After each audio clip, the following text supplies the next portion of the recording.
Sorry, I'm streaming no monitor again, so uh enjoy seeing my OBS, enjoy seeing all kinds of stuff. I'm checking the audio right now, just in case you're wondering why I'm on the OBS itself. I can cut to my face at least. Yeah, there we go. Now you don't see my screen. I can fiddle with settings a little bit.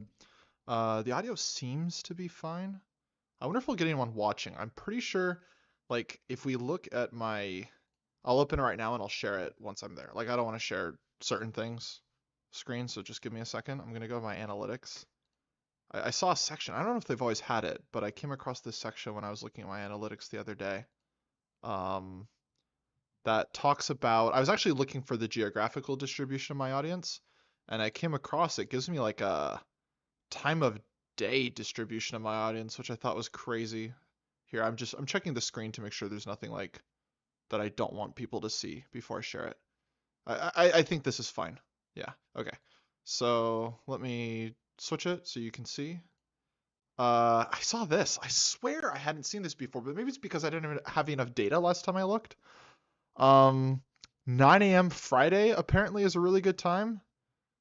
Whereas 9 p.m. Friday is like, I mean, I guess evenings, like evenings Pacific time, and then early mornings are kind of equally bad, maybe. But yeah, this is like not the right time for me to go live. If you trust, I mean, there's somewhat of a self-fulfilling prophecy here, right? Like if I made my schedule, I go live every day, 8 p.m. Pacific, I'd have an audience at 8 p.m. Pacific. But just from posting YouTube videos and from streaming, Sundays at 9 a.m., I guess you can see I kind of have active hours right in that window compared to everything else, right? So this is probably my live stream. And then this is, I suppose, when my viewers tend to be online. So if I were a smart content-brained man, I would go live Fridays at 9 a.m. And actually, I do want to try that at some point. I want to go live on Friday at 9 a.m. and see if it just like bangs. But anyway, I'm obviously not online to talk about analytics, but I am online to look through the channel a little bit. Let me swap to face again while I do some screen manipulation. And sorry, I promise I'll set up my monitor again some point. I'm also going to share real quick in the Discord that I'm live just to see if I can get a couple of people. Okay, there we go. Maybe I'll get a couple people. I'm not going to be live for super long. I had a very specific idea um, and just a bit of free time, so I thought I would chase the idea for a minute. Just let me set up that window. Let's see. Okay, so we are going to, what's the best way to do this? I think I want to compare ChatGPT's ability to answer. Ooh, actually, I might want to cut this into a video for later. Let me see if I'm recording real quick. Ugh, do I want to? I don't know. We'll see. If nobody's watching, I should definitely film it as a YouTube video because it's not like you guys watch my VODs anyway. I'll decide in a second though. I'm not going to even introduce the concept because I don't think anybody's here listening anyway. I'm just going to work on. Oh, that's super weird. I've actually used this YouTube account before. I did not know that. God, that's weird. Okay. Um. Oh my goodness, he's live. I'm on my own YouTube channel. I'm going to go to my most viewed video. So, I'm gonna pause it. I'm gonna go to the comments. Um, there's gonna be good questions here, and then we can go to other stuff for questions too in a little bit. Okay, awesome. So let's just see if anyone's popped in. Hey, Dreamfire TV, how's it going? Actually, I don't recognize your username. Have you ever popped by the stream before? If not, welcome. It doesn't. Twitch is so nice. It would tell you if someone's like a first-time chatter, right? With YouTube, I just have to know. I have to like remember. Anyway, so the idea, and I guess I'll introduce it now. In fact, I'm just gonna record. I don't have a ton of space left on this PC. I'll start recording. I'll switch the view in a second so you can see what I'm doing. Okay, to introduce the idea, I get a lot of questions from viewers. I get questions in email, on Discord. I get questions, especially in the comments of my most popular videos. And today I was curious to see if I take ChatGPT today in August 2026 and free tier and ask it the kinds of questions I get asked. What kind of answers does it tend to give compared to the answers I give? And right off the bat, I'll predict a couple things. First off, its answers are going to be 10 times as long as my answers. Um, Second off, I think that its answers are going to be a little bit less opinionated than my answers. Like I think it's if someone asks a this or that, I think I personally tend to give a little bit more of like one of those, whereas ChatGPT is generally going to qualify both, give like pros and cons basically, like a super long pros and cons list. And if I'm going to make a third prediction, it's that I'm going to really dislike at least one of its answers. I'm also going to compare it to Gemini. I think since Google serves so many queries, like through Google search to their like backend LLM, I think they constrain it to output a lot less words, a lot less tokens because it's cheaper for them. And so I'm curious to see what an AI that's conditioned to give tighter responses tends to do. I think that compared to the free ChatGPT, our generic Gemini responses are going to be shorter, but I also think they're going to be worse in like a noticeable way. But anyway, that's the kind of experiment real quick. Let me cut so you can actually see the screen. And let me grab my phone so I can actually follow chat. Normally I have a monitor for following chat, but I went on a little trip and I haven't like hooked my setup back up yet. So I'm home, but not on my regular streaming setup. Anyway, I am connecting to the live from my cellular device. If I even can, I can. Okay, sweet. Okay, so hey Gray, I don't know if I said hey, but hey. I don't think I recognize your name either. If you're a first-time chatter, welcome. Anyway, okay, I think both of you were here when I introduced the concept of what we're doing today, so I think I'm just going to roll with it until I can find a question. Okay, as a high school student, this video is actually good, provides me with utilitarian guiding significance for the direction of university research. It's rare to see such detailed tutorials on the Chinese internet. I'm curious about how to define a mentor or prof or student who have a strong connection. Did I understand what they meant by that? Oh, this person clarified. Ooh, maybe I should. Okay, I never answered this because I didn't understand it. I did say they could ask me with like Zhongguan instead, and then maybe I'd be able to ask a friend to translate or something because I didn't really understand what they meant. Ooh, this could be. We'll come back to this. I didn't answer this in the first place. Maybe for now I want to compare ones I already answered. But maybe we can pop back up and I can see what this person said. Anyway, okay. So I swear there were questions on this one. Okay, here we go. My question is, from which month should I start applying, sending mails to PIs and all? Should I wait for that workshop paper and archive preprint? Oh, this was one from 3 days ago I just answered. Or should I consider taking a year drop to do good research first and then applying for positions in 2028? And I said, I don't know deadlines for like EU or UK, because I don't think they clarified where. But US are all early December. Applying early is not really a thing. For the most part, save your mails to profs for when they might find your profile compelling. Probably wait for at least one of the papers before you email anybody. In any case, you should consider taking your drop, especially if you have a great opportunity to start with big tech. Okay, so that's what I said. What is ChatGPT? Okay, so to summarize, I think I was pretty short, but I basically said there's no such thing as early application. Email profs when you have a good reason to, and make sure they don't say don't email me. And then I also said if you're already thinking about a year drop, that could be a really good idea, especially if you have something going on that year. Let's see if we can get ChatGPT to say something.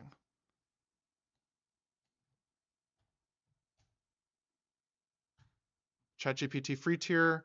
Let's see. I feel stupid typing in google.com. AI mode. Okay, boom. Okay, so free tier, ChatGPT, free tier, whatever Google is serving. I don't know if it's some version of, honestly, I don't know if this is Gemini. It is, right? I can just look it up. What LLM does Google serve in?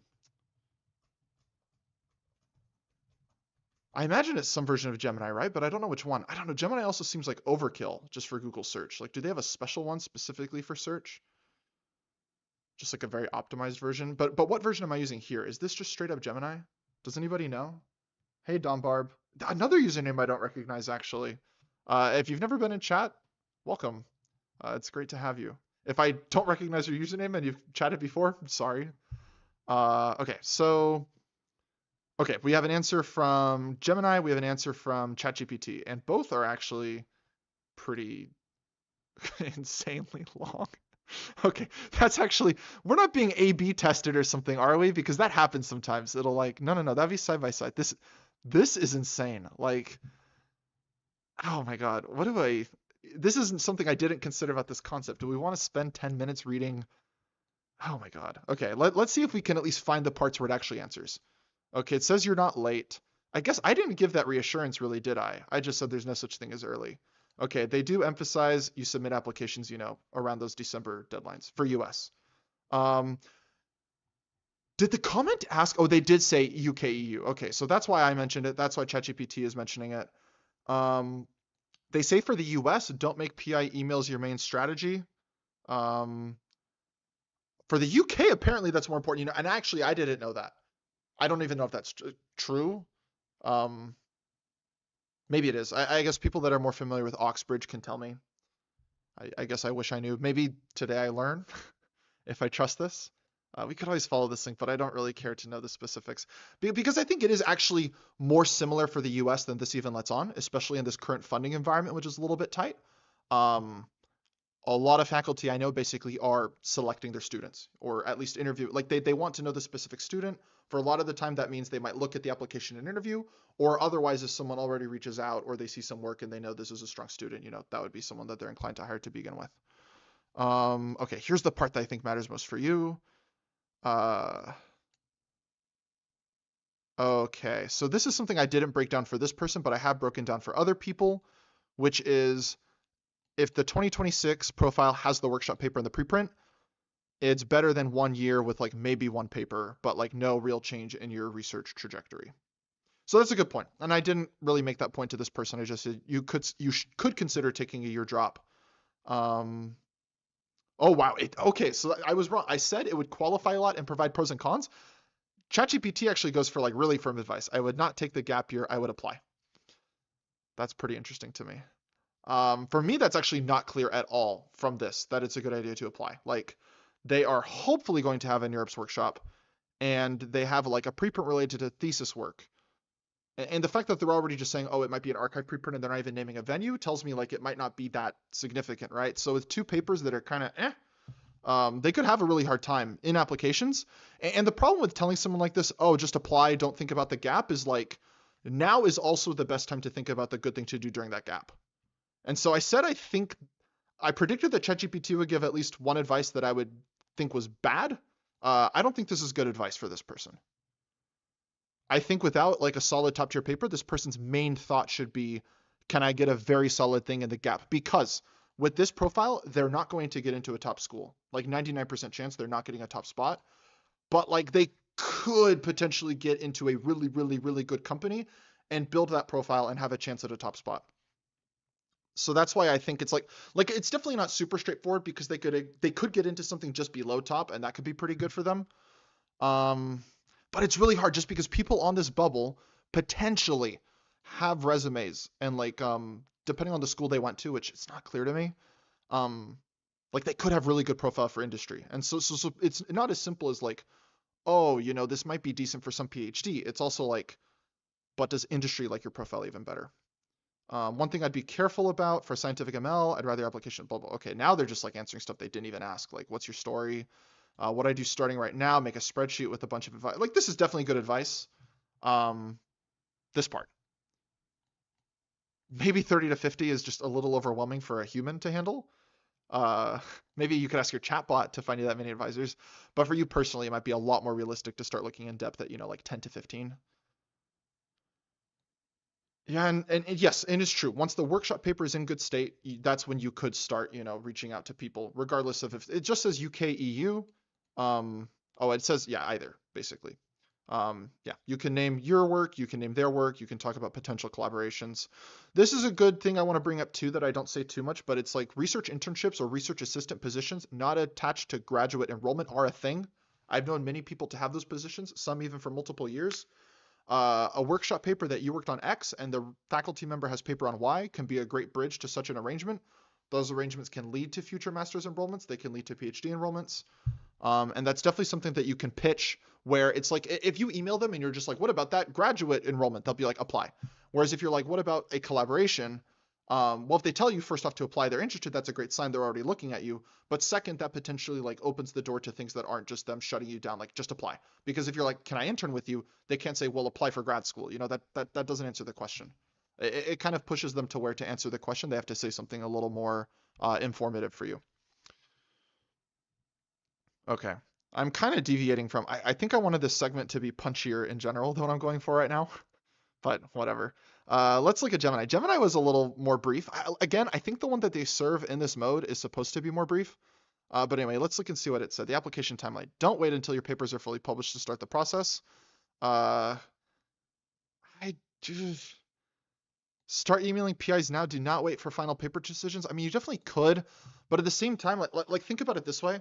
Let's say that your dream prof is Jim Schweinigan, random imaginary person who's an expert in diffusion LLMs, and you have this workshop paper is going to be diffusion LLMs. Um, does your email have more effect now when you say you have a preprint, or later when you say you're presenting it in NeurIPS in a workshop? NeurIPS workshop obviously isn't as prestigious as NeurIPS itself, but I think the version with the accepted paper gives way more credibility. And do you want to be pushing like multiple emails to these people? That's a question you have to ask yourself. If you're going to email them now, are you also going to email them again? Uh, like you could follow this strategy. I think it takes a method that's already low yield, like cold email, and just like intentionally reduces the yield and also makes it extra annoying for the person you're emailing. Especially because if the paper never gets in to the workshop, it probably wasn't very good in the first place. I don't know. I, and I don't know what you have to gain from like starting so early. They don't have an application packet to look at yet until December anyway. No. If you're asking for collaboration, that's one thing. But like if you're hoping specifically for like applications, enrollments, and stuff, like networking is good, but cold emailing is not networking. It's kind of its own thing. So I don't really like this advice a ton. Um, Writing in references. I mean, yeah, this part is important. Like you have to know that in December the references are due, so you have to look for them early, I guess. But I don't think that's how the question was worded, right? Um, which month should I? Yeah, they said which month should I start applying, sending emails to PI and all. I mean, applying is just when applications are due. I feel like it kind of inferred a thing that they're not asking, or I missed the question.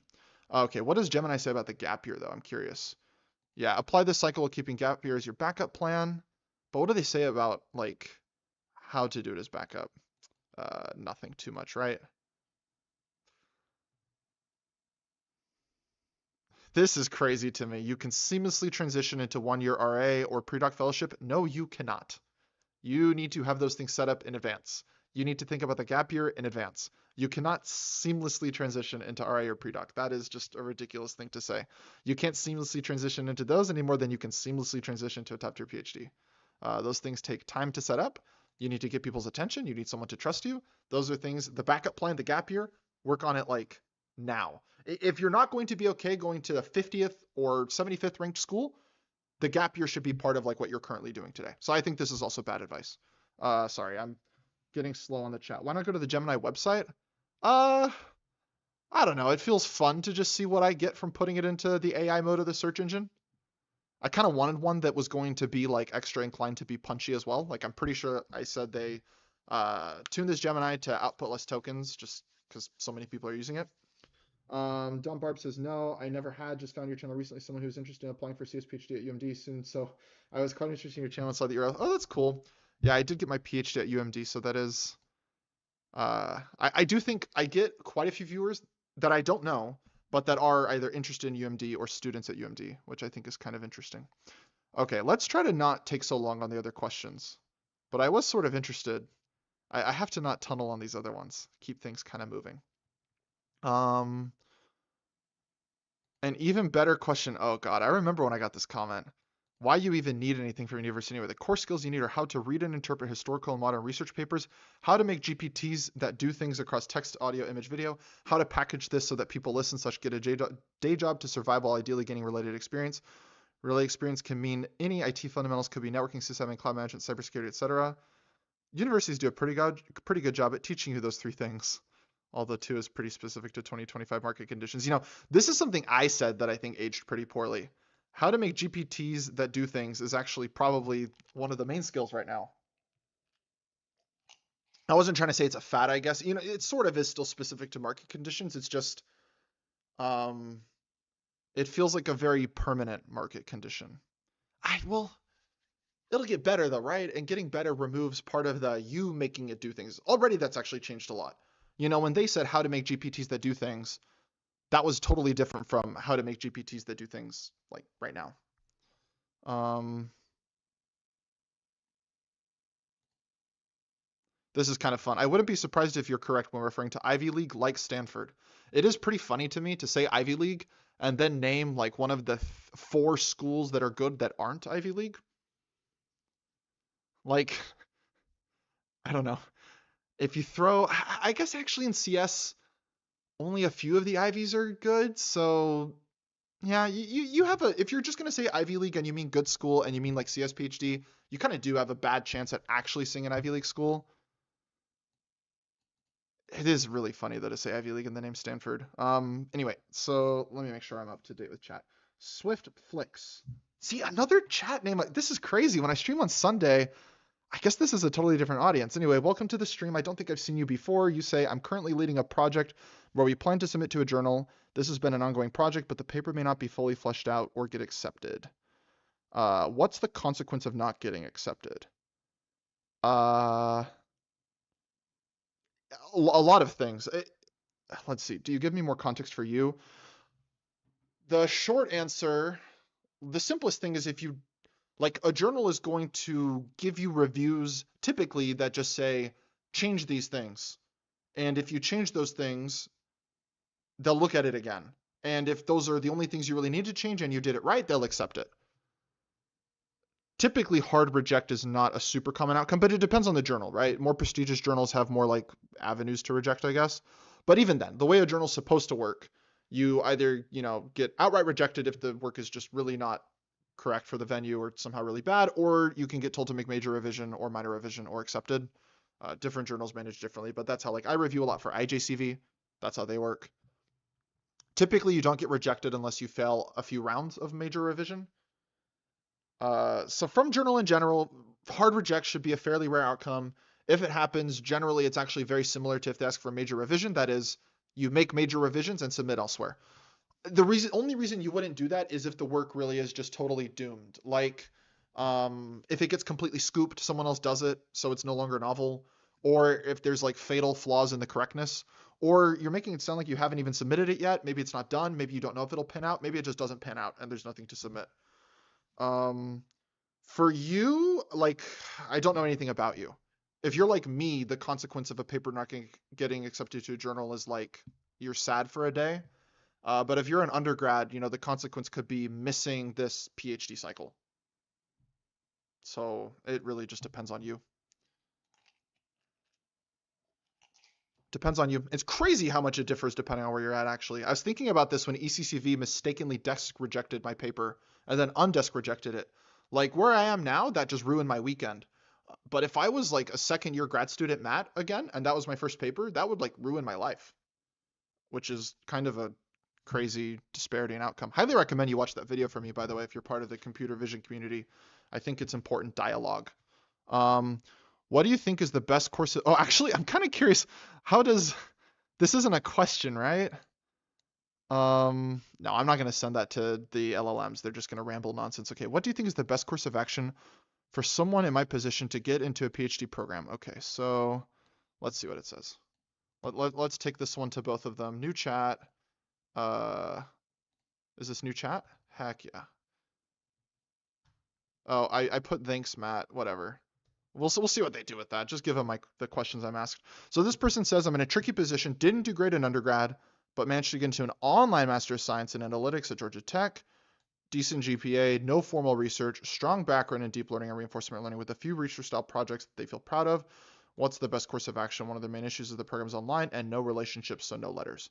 I said you could try applying to a mix of lower-end R1s and higher-end R2s just to see what they think of you. Even those can be tricky if you have literally 0 letters. I said in the meantime, I think you can look for jobs and try to grow there. Projects will hopefully help during screening as you'll look for MS Applied Science MLN roles. Totally reasonable to get a couple years experience and then try again, although maybe, you'll have kind of the golden handcuffs and not want to walk away from the money. Okay, let's see what the AIs did with this. Oh, Gemini is playing therapist. Congratulations, it says. A 3.83 GPA completely overrides a weak undergraduate record. Admission committees love. That's true. Upper trajectories are a very good sign. Sometimes when I was a little on the fence about a candidate in early screening, I would go and look at the transcript and see if a low GPA was actually like the whole time low performance, or if they like partied freshman year or something. You want to see that people are trending up, not trending down coming into grad school. Solving the letter of rec crisis, project-based approach. Reach out to professors or head teaching assistants who graded your stuff. So it makes the assumption, which I didn't make. I felt like this might be hobby stuff, which may have been a bad assumption, because it's like, reach out to the people you did the projects for, remind them of it, and ask if they can write a letter. This is actually really good advice. Maybe I shouldn't have made the assumption that I made. Requires a 6 credit applied and oh, see, this is a very specific thing I wouldn't have known. Apparently maybe they did some practicum and the supervisor should be able to write a letter, which could really help with what I said, higher end R2 or lower end R1. It might not be the most personal letter, but it's still like a good thing vouching for your capability from someone that hopefully has some respect from peers in academia. Yeah, you can always just look for course performance letter, especially if they get a 3.83. I probably should have said that too. Like, you can at least ask for the letters from the best people to ask from, which are like people that graded your work, people that supervised if you had some practicum, or just people whose courses you did well in. It's better than no letter, and generally those people will be willing to write the 1 or 2 paragraph letter just to let you check the box that you have them. Open source and archive your projects. Did I say that they should do that? No, I didn't, did I? I should have. See, man, Gemini is killing it on this one. Target workshops, not just main tracks. I mean, that makes a big assumption about their projects. To apply for post-MS research roles. I could have suggested that, but that feels really hard with the profile they're saying they have. Maybe I should have thrown it out there, though. Yeah, I mean, these are definitely things that you could do. You can always email professors. That they should definitely have like the GitHub polished up, consider applied PhDs. Yeah, I think this is all pretty decent advice. What about ChatGPT? Oh man, ChatGPT knows that my name is Matt and is okay. Let's just like try again and let me check the chat. Hey Raj, how's it going? Hello. Fair, thanks. I hop in your streams once in a blue moon, but your content's good. Oh, thanks, Swiftflix. Appreciate it. And if you want to share any more context, feel free, and I can give like a more specific answer to your question. I could ask, I mean, you need to give me more context, but I can ask Gemini and ChatGPT and see how they did compared to my answer. That would fit very well with the stream in general. Okay, ChatGPT is not as nice as Gemini. Gemini was like, congratulations. ChatGPT is like, this is recoverable. ChatGPT reminds me a little bit more. I mean, I just go straight into it, right? The biggest gap isn't your grades. It's research evidence plus strong letters. First, get actual research experience. Okay. So far, this is not helpful. It starts by saying you need the ideal outcome is a paper or a strong project with the professor/research group. A paper. Evidence that you drove the project. Hey, so you just need to like write a paper that you lead, by the way. Let's see if it gives them anything practical to help with that. And importantly, don't obsess over getting a NeurIPS/ICML main track paper. Okay, this is so unhelpful for this particular person, especially because. Oh wait, they just said they got into the online master. They didn't say they did it, did they? I made another bad assumption, I think. Right? Like if they're starting, that's really different. And the fact that they didn't mention the practicum or anything, probably because they didn't do it yet. Man, now I'm reading this comment totally differently. Anyway, this advice is just garbage. What about this? Solve the recommendation letter problem aggressively. Your online degree, okay, I'd start contacting Georgia Tech professors now. Don't send generic, can I do research with you? Instead, I've been working. Okay, yeah, so this is a good way to email people. It is going to be tricky. Like if you are an online student, even though you are technically a student at the university, Some schools see that as like sort of like, it's really nasty, but they see it sort of as a, what's the word? As like a money-making enterprise, for lack of better language. There's an even grosser way to say it. It's probably good that I don't remember. But basically, like, you're paying tuition. PhD students generally aren't. Even a lot of master students aren't. But the online masters almost always are. And since they don't have to dedicate in-person resources, giving you the courses online is actually pretty cheap for them. So for the most part, the online courses just make them money. And so they're not as picky with who they admit to those things. Um, because you're paying them, and it doesn't necessarily cost them a lot per head count in the course. They just have to be able to like pay for the TA or whatever. And the TA kind of scales with the head count in the course anyway. So the TA sort of pays for itself. Like more students, more TAs, but the students, the TA just takes a tiny, tiny slice anyway. So long story short, it is better than a cold email from someone that's not even at the school, but it's not like way better than that. So this is still going to be pretty hard. But where it gets a lot better is if you really have that practicum and that's supervised by somebody, you do have an in with like that person at least, and also the people you actually take courses with. You have reason to be talking to them, which is important. This is the good advice that Gemini gave. Turn your research stuff into existing artifacts. It says rewrite them as papers. This may have been decent advice in 2025. I think it's probably not necessarily good advice in 2026. I think the most important thing is to try to get them to be GitHub projects in a format that other people can actually use them and reference them. It's fine if that involves like a tech report that gives someone something to cite so people can track that impact if they're interested in citation metrics. But I think that like stars and actual community reach probably even more useful in getting attention from savvy junior profs these days rather than just like random archive preprints that like won't even get into venues that are going to impress anybody anyway. That's basically what I'm trying to say. Not that papers are not good. Papers are great, but would I rather have a third tier conference paper or a NeurIPS repo with a GitHub repo with 100 stars? I'd rather have a GitHub repo with 100 stars. And I think that's actually doable if it's a decent project. So, yeah, it's right. The undergraduate GPA doesn't really matter, especially because you're in some master's thing now. Yeah, don't collect more coursework. Oh my God, it's so long. I said it would be long, but this is crazy. Ugh. Okay, I'm not reading all that. Okay, let's see. Let's catch up with chat. Ooh, if you're looking for more questions. Ooh, okay, yes, I am looking for more questions. Let me grab water real quick, though. Hang on. You'll hear my fridge run real quick. I'm thirsty. Um,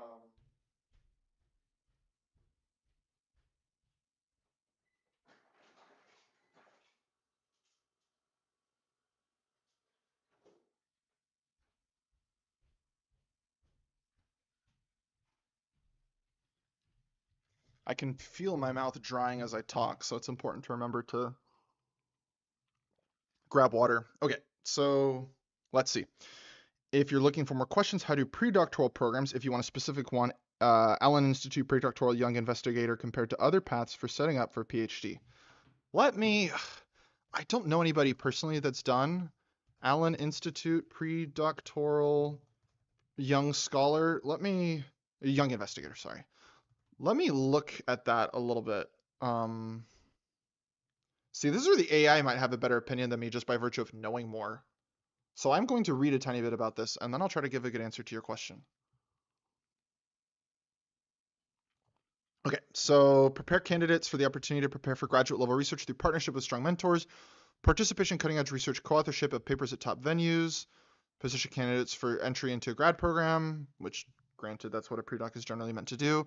The interesting thing is, well, I guess pre-docs are often at institutes like this that are sort of parallel to universities, right? Allen Institute being connected to the University of Washington, but not like totally a part of University of Washington. That tends to be how pre-docs work. Work with researchers at AI2 on collaborative projects. Okay, so what I'm kind of curious to see, okay, timing, this seems standard stuff. Bachelor's or master's, nothing atypical there. This is what I was curious to see if they would offer. Okay, so they're even showing you people who went from PYI to top PhD programs. It feels a little weird when these are just like normal people and not famous people to like go through their profiles right now, but I am a little curious to see like what these people did before they were at PYI. But I also don't want to feel like too stalkery, right? I guess we'll just click one. We'll click one and we'll see. Oh, they're currently at AI2. Oh wait, no. Oh, they did AI2. Oh, that's cool. Wait. So they did PYI, and then they got a PhD at UNC Chapel Hill, and now they're doing a gap year at AI2 before they join Johns Hopkins. Oh, that's neat. Right? Do I have this right? Like, do they have their CV? We can just look at all the years and stuff. See, this almost feels stalkerish, but like, I don't know. I'm trying to give a good answer to this question, okay? I'm not super familiar with this particular program at the Allen Institute, so I'm trying to do my research and not give like a really bad answer to your question. I do this, by the way, when I get YouTube comments also. Okay. So this actually makes your question a lot harder to answer because like when Ani Kimbavi was there, that's one thing, but like Ani left. Right, he didn't go back. Let me sorry. Sometimes like things are so volatile. I know he definitely left. Yeah, okay, so he just went to MSL. Other people left too. I don't know who's there right now. So that makes the question even trickier to answer. Like last year, there were so many strong people there that my main answer would be it depends on who you're going to get to work with. Like you could get to work with some incredibly strong researchers there, stronger than you would get to work with at many top PhD programs. So in that case, it's almost like a no-brainer to do your gap there, and you can see all the strong testimonials, and then you can go and get into something even better. But like with a lot of people that left, I'm not like quite so sure. Okay, so this person did the PYI for a little less than a year, and then they did their PhD at UNC, and now they're going to be a prof at Johns Hopkins. They also did not pre-doc, but just young investigator, which is like the Allen Institute postdoc. They did the Allen Institute, so they did the Allen Institute pre-doc and postdoc, which I guess is its own endorsement, right? And this is someone that now is going to be a prof at a very, very good computer science program. So, I suppose the testimonials kind of speak for themselves. I assume a lot of these other ones that we click are like that. Oh, I wanted to see what they did before. Like, is this someone who, if you look at their profile before, they may have struggled to get into top programs? This is a decent school, but not really the right major, and a surprisingly long time, which can mean a lot of things. I guess we can also look at the years on their papers and see if they had some paper. This is EMNLP 2020. This is okay. They had a strong profile in the first place. Like strong enough probably to get into top programs. Definitely I'd say strong enough for UNC in the first place without a pre-doc. So I don't know. I kind of want to find a person who wouldn't have probably gotten into a top program had they not done this pre-doc. But I also don't want to stalk that many people. Okay, so I think I'll give the advice based on, okay, kind of a process. So if I were you trying to answer this question very specifically, who asked me? Great.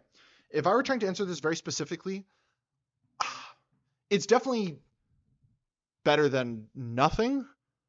I think three things are important. First, who is there right now that you would actually be able to work with writing papers on?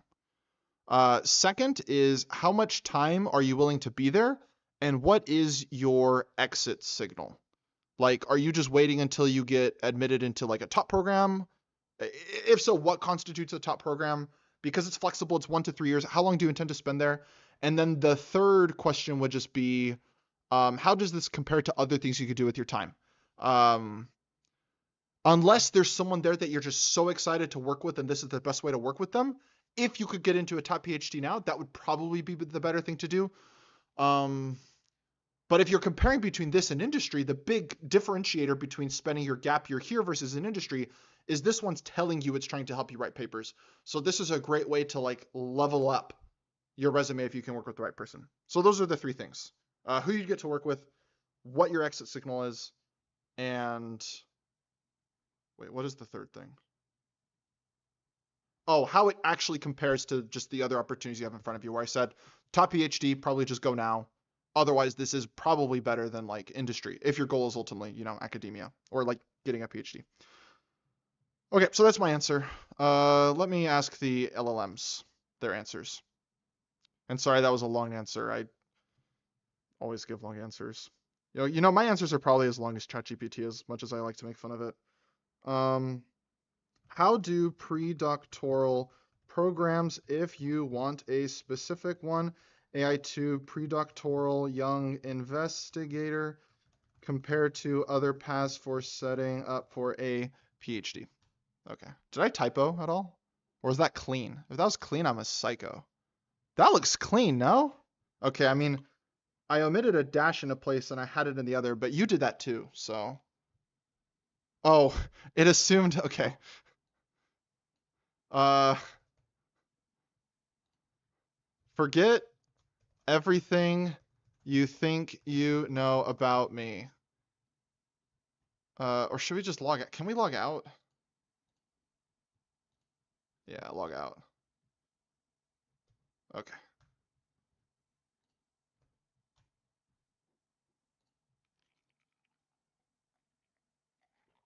Good pre-doc can be one of the highest leverage things you can do, but isn't automatically better than going for straight PhD. And the quality of the research experience matters much more than the title pre-doc. Ooh, they're giving it stars. A strong pre-doc or university RA with X. To be fair, I consider these basically equivalent. I suppose the difference would be at the university RA, you're like already really at the university. And in that sense, I would say the university RA is actually strictly better than the pre-doc if you want to be at that university. Otherwise, it is equal or a little bit worse, just depending on who the PI is. Research engineer at a frontier lab. Master's is ooh. Are those actually both equally good PhD preparation? I don't know. It depends on how loose we're being with the term frontier. And like, I don't know. I don't have a lot of experience with seeing people that like, oh, I did a couple years at Anthropic and now I'm applying for a PhD. Like, I don't know if that's something I see a ton. So I don't know, because my gut would say a master's student that really does great research has public facing research where it's really clear what their contribution was, which is a huge advantage compared to someone at a frontier lab where you don't necessarily, it's not clear what you did. Although you could get really good recommendation letters from PhDs you work with, and that could make your impact really obvious. Directly applying to PhD, I don't understand how that's even on a PhD, not applicable. That's not like part of whatever. Industry software engineer / ML engineer. Going straight down to 2 stars from research engineer. I don't know. I kind of feel like this is the 4-star if you do it right. This is the 3-star. This is like 1 star or 2 stars, like maybe 1.5. Coursework only masters is easily maybe even worse than this. I think this is wrong. So here's another one with ChatGPT. I think just being kind of wrong. Strong research letter is very good. Evidence you can do research. It's actually okay. So the only bad thing about the pre-doc and the strong thing about the research engineer at Frontier Lab is like, if it is a Frontier Lab and it performs like a Frontier Lab while you're there, that's the reputation. Whereas if you go to the pre-doc and you don't write the paper, everybody that's writing letters for you is just going to be making excuses for you. And sometimes it's hard to make that come off well. Unless the person writing the letter is just super famous. But even then, some famous people have a reputation for being like not super honest in letters. And so people see through that anyway. And so your famous letter kind of works against itself when you don't have the papers to back up what the letter's talking about. A coherent research identity, connections, yeah. These are all good things about pre-doc. Okay, I'm not super interested in spending too much longer with this answer. Pre-docs provide a highly structured, fully funded bridge to top. The fact that they're funded is a good point too. Compared to just trying to go for masters, it's a way to actually get paid typically. Yeah, so often at much higher salary than the PhD student. That's true. So it compares them, but doesn't necessarily rank them. It differentiates them in terms of focus and publication potential and how it works with recommendation letters. Everything it's saying seems to be true. I do appreciate that ChatGPT actually tried to like grade things, even if sometimes I thought his grading was bad. Here it's like, it doesn't make it super clear to you which of these things matter relative to each other. This is good. Choose the AI2 PYI path if your ultimate goal is a top 10 program. You already have strong fundamentals, but need a publication. You want to work on large-scale open science models. Choose a master's or academic RA if you need to raise your baseline GPA. No, this is stupid. Um, I this case should be so. I'd have to be presented like. No, I think this is just wrong. Your target research area, like choose it, I suppose, if you know you can't possibly get the pre-doc. But like if the pre-doc is an option, this would be an incredibly stupid reason not to do it. Your target research area is highly theoretical, interdisciplinary, or less reliant on massive compute environments.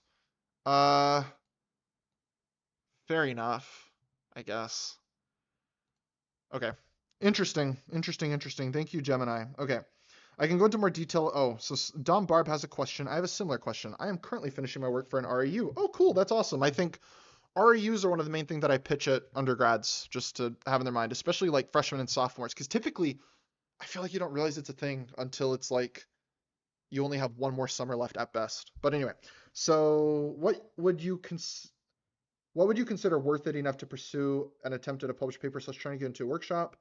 I can go into detail about it, but I would call the results not crazy, and it was very niche and specific piece of computer vision research for oysters. You mean like you did vision research for like like these guys? Ooh. I have a good idea. Guys, we can use our Reeve account. No, I don't want to try Reeve Photographer. I need oysters in the ocean. Their natural environment. If you know what I mean. Okay. Let's see if Reeve is better than reality. Okay, so you're talking about like oysters, right? Um, it really just depends. Would we be doing paper reads? You want to read some papers, Raj? I can read some papers. Right now, though, I'm mainly focused on seeing if ChatGPT is smarter than me. Not smarter, but better than me at answering these questions. And we've been doing a couple of these. I don't. Is it really like actually generating box-based layouts before it renders? And is it rendering like images piecewise per box and then like pitching them to a model at some noise state and then denoising those? I wonder.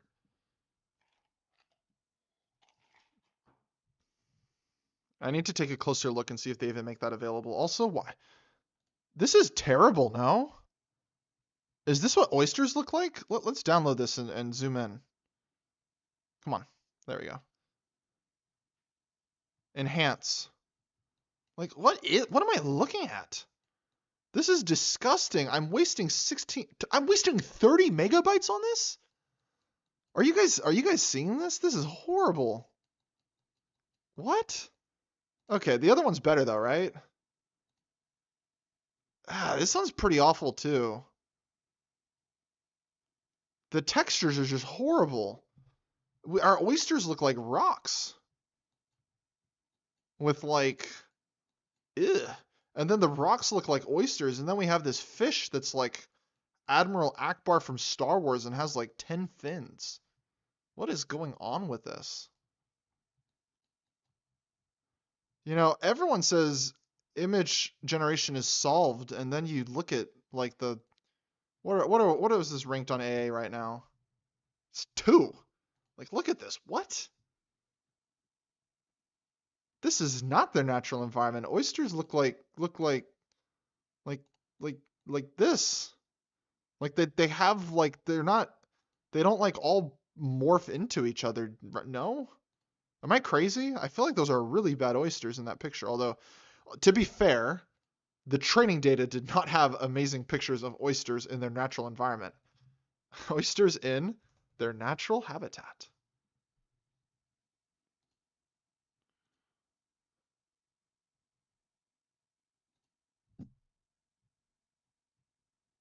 I mean, this is kind of low res, right? So maybe you can't blame it. You know, those actually kind of do look like really crappy rocks.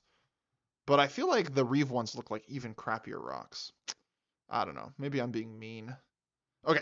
Uh, Back to your question. Sorry, I got really sidetracked thinking about oysters. Um, got really sidetracked by oysters. Sorry. I think I'm funny sometimes. I'm trying to parse your question out of this. What would you consider worth it enough to pursue an attempt at trying to get into a workshop?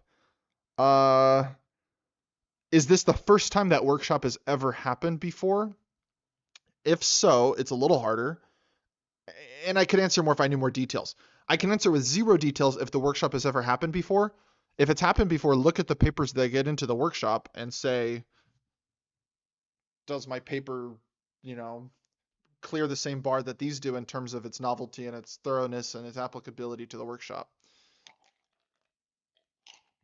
WACV should have tons of like types of workshops.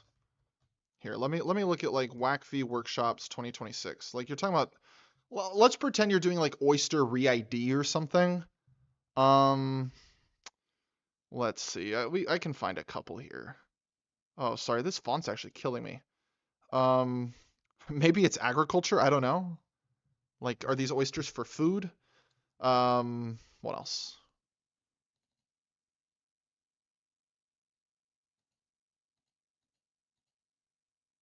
Oh, are there not really very many good ones?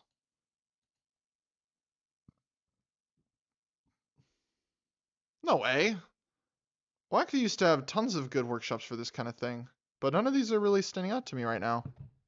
Um, what happened to fine-grained? Huh. I don't know. You can find some underwater imaging venue, I'm sure. There's lots of things about the problem that can make it kind of interesting. I think the main bars to clear are like, do you do anything in the project that you think um is new?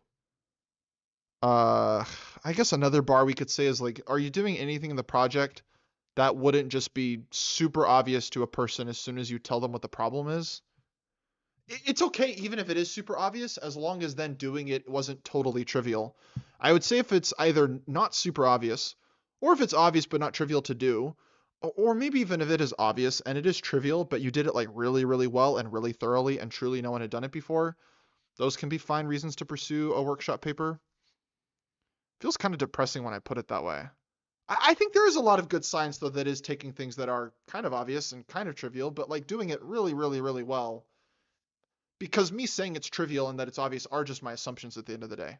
You know, you do the work to actually validate that my assumptions are right. And sometimes things that we assume are obvious and trivial turn out to be wrong. So,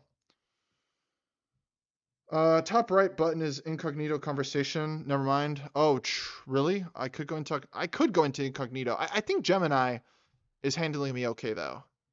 Or even if it's not, it doesn't seem to be referring back to the other answers. So I think I'm fine with that confounder for now. Ooh, lots more from Dombarb. Okay.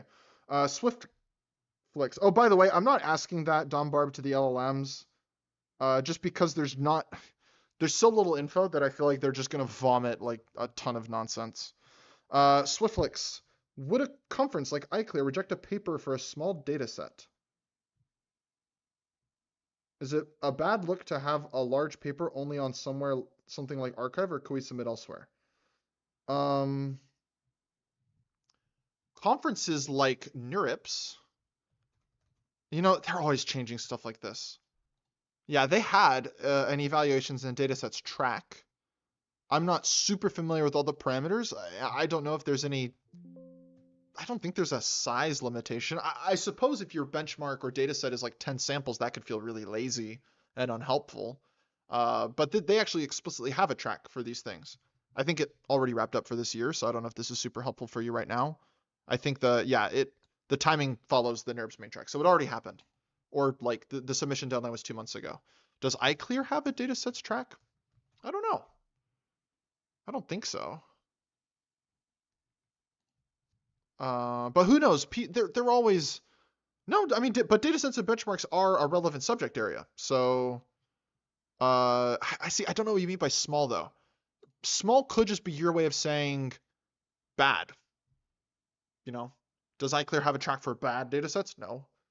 Does it have a track for small ones that are good, important, like that you put, like that are non-trivial work, that are interesting, that are novel, that don't already exist? Yes, they definitely accept those.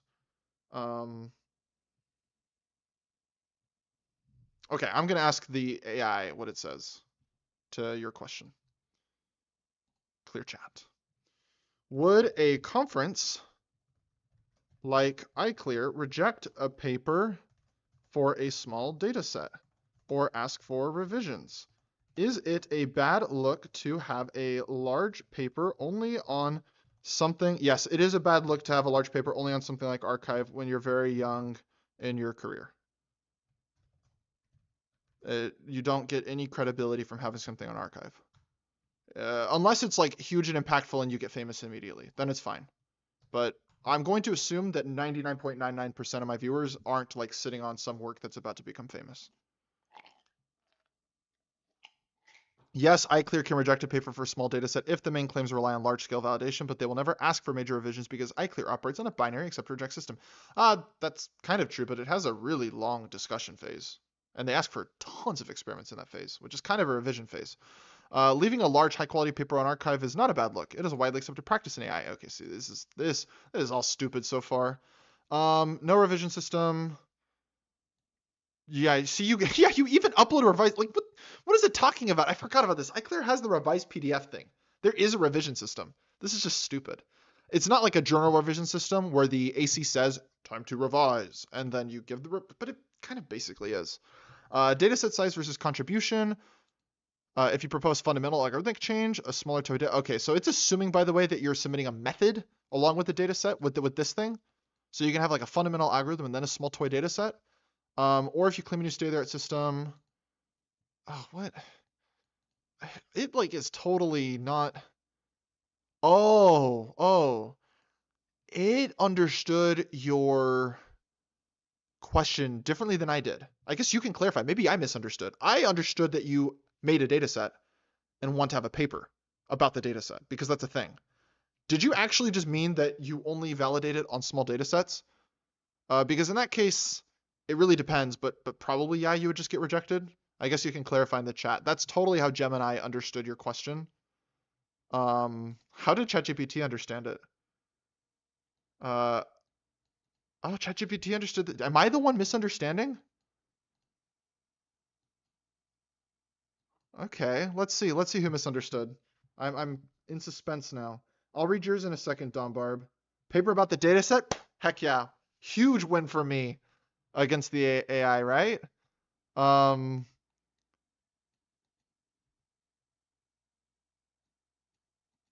I guess no, ChatGPT kind of. Well, they ask for additional experiments/analyses, but the normal outcome, well, see, ChatGPT doesn't even make it clear what it thinks you're saying, does it? It can be completely defensible. The data set is inherently difficult or expensive to obtain. I mean,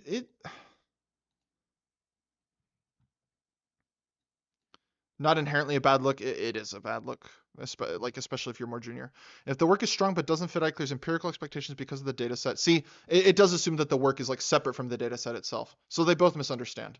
That satisfies me for the purposes of the experiment I'm doing for the video. I'm not going to try to correct their misunderstanding. Okay, time to see oysters, oyster time. To get into it a little more detail, we are the second group to get this. In 2024, the group just did a generic visual identification of oysters using machine learning. Oh, I'm not going to dox you right now. I guess you're kind of doxing yourself, but I'm not going to do that. Okay. Published in 2024 IEEE International Conference on Big Data, my group added adaptive temporal smoothing to help stabilize the states for oyster farmers. Whereas the old method would notify them when the CV messed up, oysters were surprisingly hard for us to train a large model on binary open-closed with a large dataset, and we found that the smoothing caught over 97% of the mistakes. Also, just to mention, the model was not the best with oysters due to the environment. Outside of water, it was way stronger. Yeah, so underwater stuff is hard. I would say, okay, so you're already mentioning the strong signal for extension, which would make the work a little more broad, which is like the reason it was hard to use this for the oysters is that they were underwater. Everything's harder underwater when it comes to vision. It would be really interesting for you to try to see how your method is maybe helpful for things that aren't just underwater. Sorry, that aren't just oysters. Underwater things beyond oysters.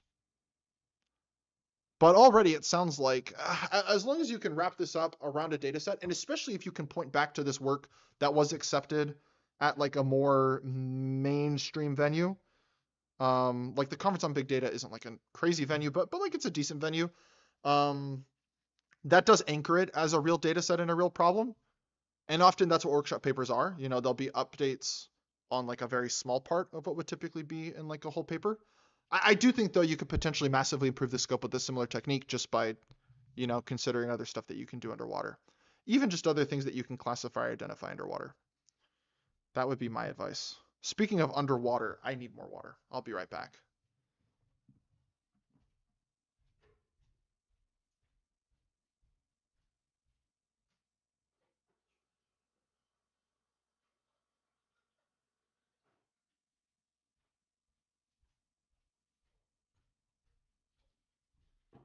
Oh, something in my sidebar just caught my eye. The Hank Green video. Do any of you guys watch Hank Green, or have you followed that the huge blowback from his audience? I find it very funny, but also sad. But if you read his comment on it, do I want to go on Reddit to try to dig up his comment? Basically, I don't know. Tell me if anyone cares about this. I'll summarize my thought on it. Otherwise, I'll keep it to myself. I'm not trying to bore the crap out of everybody. Okay. Hey, Raj, are you still here? If you are, I'll read a paper for you. Just let me know. Otherwise, I'm going to keep doing this for now. Am I recording? Sorry. Better yet, have I been recording for too long? I'm at risk of filling up the computer if I record for too long. Oh, I've been recording for like an hour. I should probably... Okay, let's do one more of these questions. If Raj is still around, we'll read a paper. Uh, we'll just wait to see what he says. We'll do one more question regardless, though, because even an hour at these settings, is that 10? Like, I could like... I don't know what my computer would do if I just fill the disk right now. I only had 10 gigs left when I started, though, and an hour, it'll be a little sketchy. This is really interesting. I have some people, this isn't a question, but like some people, the problem here is top. The requirement should really be R1. Any R1 is good. Um, it's interesting to see people like this because there's also people that are like, there's no point in anything but top. And then you have people that are like, any R1 is basically equal. Do we have any other good questions? We've already looked at this one a million times. Let's try to find someone.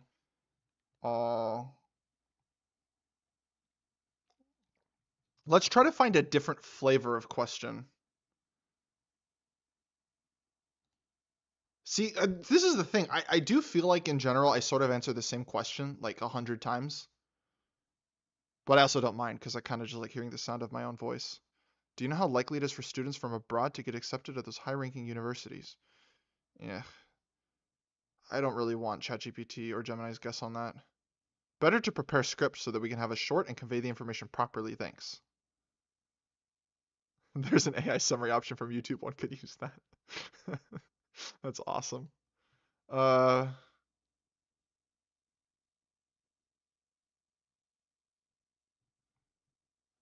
let's see.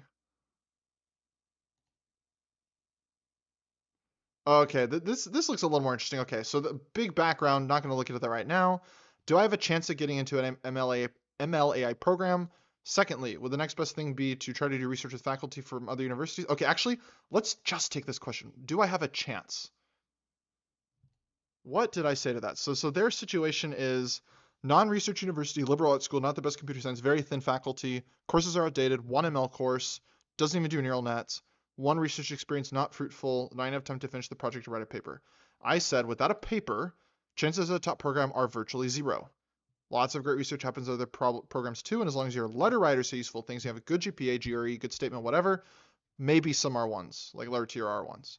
Definitely try research with faculty from other places if you can. RUs are great if you still have time. Remote openings, collaborations, all shapes and sizes. I didn't say pre-doc. I should have been saying pre-doc more this whole time. Although pre-docs, good ones, are also insanely competitive. So like, new thread. It's sort of like someone's like, hey, I'm super poor. What do I do? And I'm like, have you tried having money? You know, that's how it feels telling someone to get a pre-doc. Yes, you absolutely have a chance, but you need to strategically pivot your approach to overcome your school's institutional limitations. Showcase self-direction, reality check. Oh my god, this is like, it does all the AI sins, doesn't it? All of the smells. The reality check. Coming from a non-research liberal arts, you're at a disadvantage. Silver lining, masters are highly attainable. Did I say masters? No, I didn't. Okay. Maximize your math. Okay. I didn't say that. That's actually decent advice. So try to finish your research. See, I feel like they're like, it didn't work. Saying just make it work is sort of like, it may have just really not been a good idea. Um, Bridge the ML gap with self-study. I think my advice was better than saying self-study, but that's not too bad. Leverage the master stepping stone. This is pretty decent advice. I do think though that like they don't say they're at the end. REU is a crazy hack, I think, if they have time, especially because being at a liberal arts school implies either that they have money or that they have like no money and can probably get scholarships for such things. Because a lot of places give like needs-based aid, like the same needs-based aid that they may be getting in the first place at a liberal arts school, depending on the school. Okay, so yes, you absolutely have a chance. Ooh, that's different. You have a chance, but you need to pivot. You absolutely have a chance. Very different answers. Build evidence that you can do grad level work. Not a death sentence. Disadvantage on a death sentence. It's not a red. It's true. It's not a red flag. It's just an absence of a green flag. That's the problem. Self-study can help, but it needs to become evidence. Yeah. You don't necessarily need publication. I don't think telling someone this is helpful.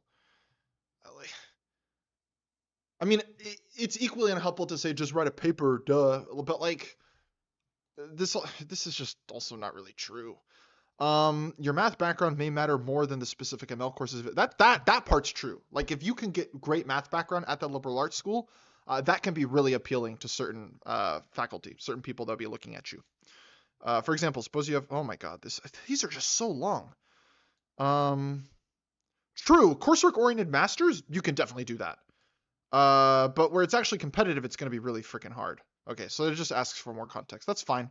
So it actually, in this case, they both did the thing I predicted they'd do at the start, which is, to me, this isn't really an opinion.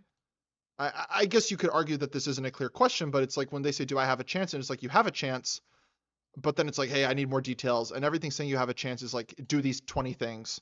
Don't need a paper. Turn your bad project into a paper. Like that. Like, sure, if you do everything right, you have a chance, but that doesn't really answer the original question, right? I don't know if this was as fun as I thought it would be. Now that we've been looking at some of these with the AI, maybe it's because I should have like pre-mined some questions perhaps that were like diverse. I'll ask Codex to do that for me before I try to do this a different time. I need to say something to end the recording part. I'll keep streaming, but like I just need to do a tag for the video. I need to think like what do I say to wrap that up? I don't know. I don't know if I feel like editing that. I feel like that kind of sucked. As like it was fun for a stream, but like thinking about putting it as a standalone video, like who would watch that? Like I think I needed to make the questions a bit more diverse, and I think I needed to gamify like comparing the LLMs to my answer a little bit better in order for it to work. I don't know what you guys think. Um, Maybe this will be the tag for the video. That would actually be pretty funny. I can put me whining about how I think the video sucked at the end of the video, if I decide to do it at all. I guess that's as good of a tag as any, right? If anyone gets to the end of whatever I edit this video to be, like some 40-minute video, I guess they deserve me talking about it being awful, right? Anyway, uh, once again, I'm still streaming. I'm just gonna do like a little tag for the video. Thanks for watching. Until next time. Okay. Do you guys think I filled my disk? I'm going to transition real quick to my face, and I'll just tell you how much space I have left or how much space that video is taking up. Or if I just have to delete it, lest I'm not able to have any space on my machine ever again. 1 second. Nah, it's just 5 gigs. I fixed my settings, right? That's almost suspiciously low for an hour. Really? Just 5? Just 3.5 gigs? Where did the other 2.5 gigs go then? I had like 10.5 when we started. Whatever. I'll figure it out later. Okay. Here, you can see my screen again. What are we gonna do? If Raj never said he's here, so you're in luck. We're not gonna read a paper. I kind of wanted to do AI company or like AI product tier list, but I think I'll wait for that until I have space on my device and I can record. Did anyone say they wanted my Hank Green thought? Oh, down for a Hank Green segment? Yeah, Yeah, I think my Hank Green thought's kind of boring, but it's my thought about a lot of content creators, which is like, I think it frustrates me when I see large creators fall to like just audience capture. Because like I think it's really cool that y'all watch me, and I do like getting ideas from you, getting feedback from you on things, like trying to see if things are interesting or not, trying to see what works, what doesn't work. But also like if I'm ever looking to you for signals on like what's acceptable or not acceptable, what's like morally right or wrong, or like criticism about like criticism, I'm doing a public thing, I deserve to be criticized. I think that's just a little mentally cooked, honestly. And Hank Green very much actively subscribes to that, right? Like he's set up a community where the expectation is that like people are going to be witch hunting him all the time. Uh, can I find Hank's comment? I don't think it's in this thread. I mean, but his comment was basically something to the effect of like, I'm glad we've created a community where y'all criticize me and I try to take that to heart and blah blah blah. But I'm kind of not so glad when I look at what it seems like he used the AI for. It seems like exactly what one ought to use it for, or at least he ought to be able to stand by the conviction that he was doing that in the first place. Not to criticize him more, because I think criticizing him in the first place is stupid, but yeah, it's this is a catch-22 for me, because basically I think it's stupid that he took the criticism so much to heart, but that in itself is a criticism. But it's like kind of like I'm just caught with an opinion that's sort of impossible to have without me being a hypocrite, which is pretty funny. Um,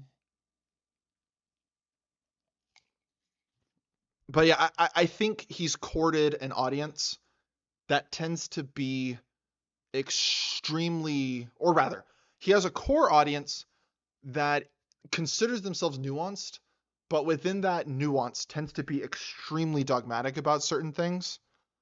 And one thing that people, especially people on the American left at least, have gotten really dogmatic about is AI.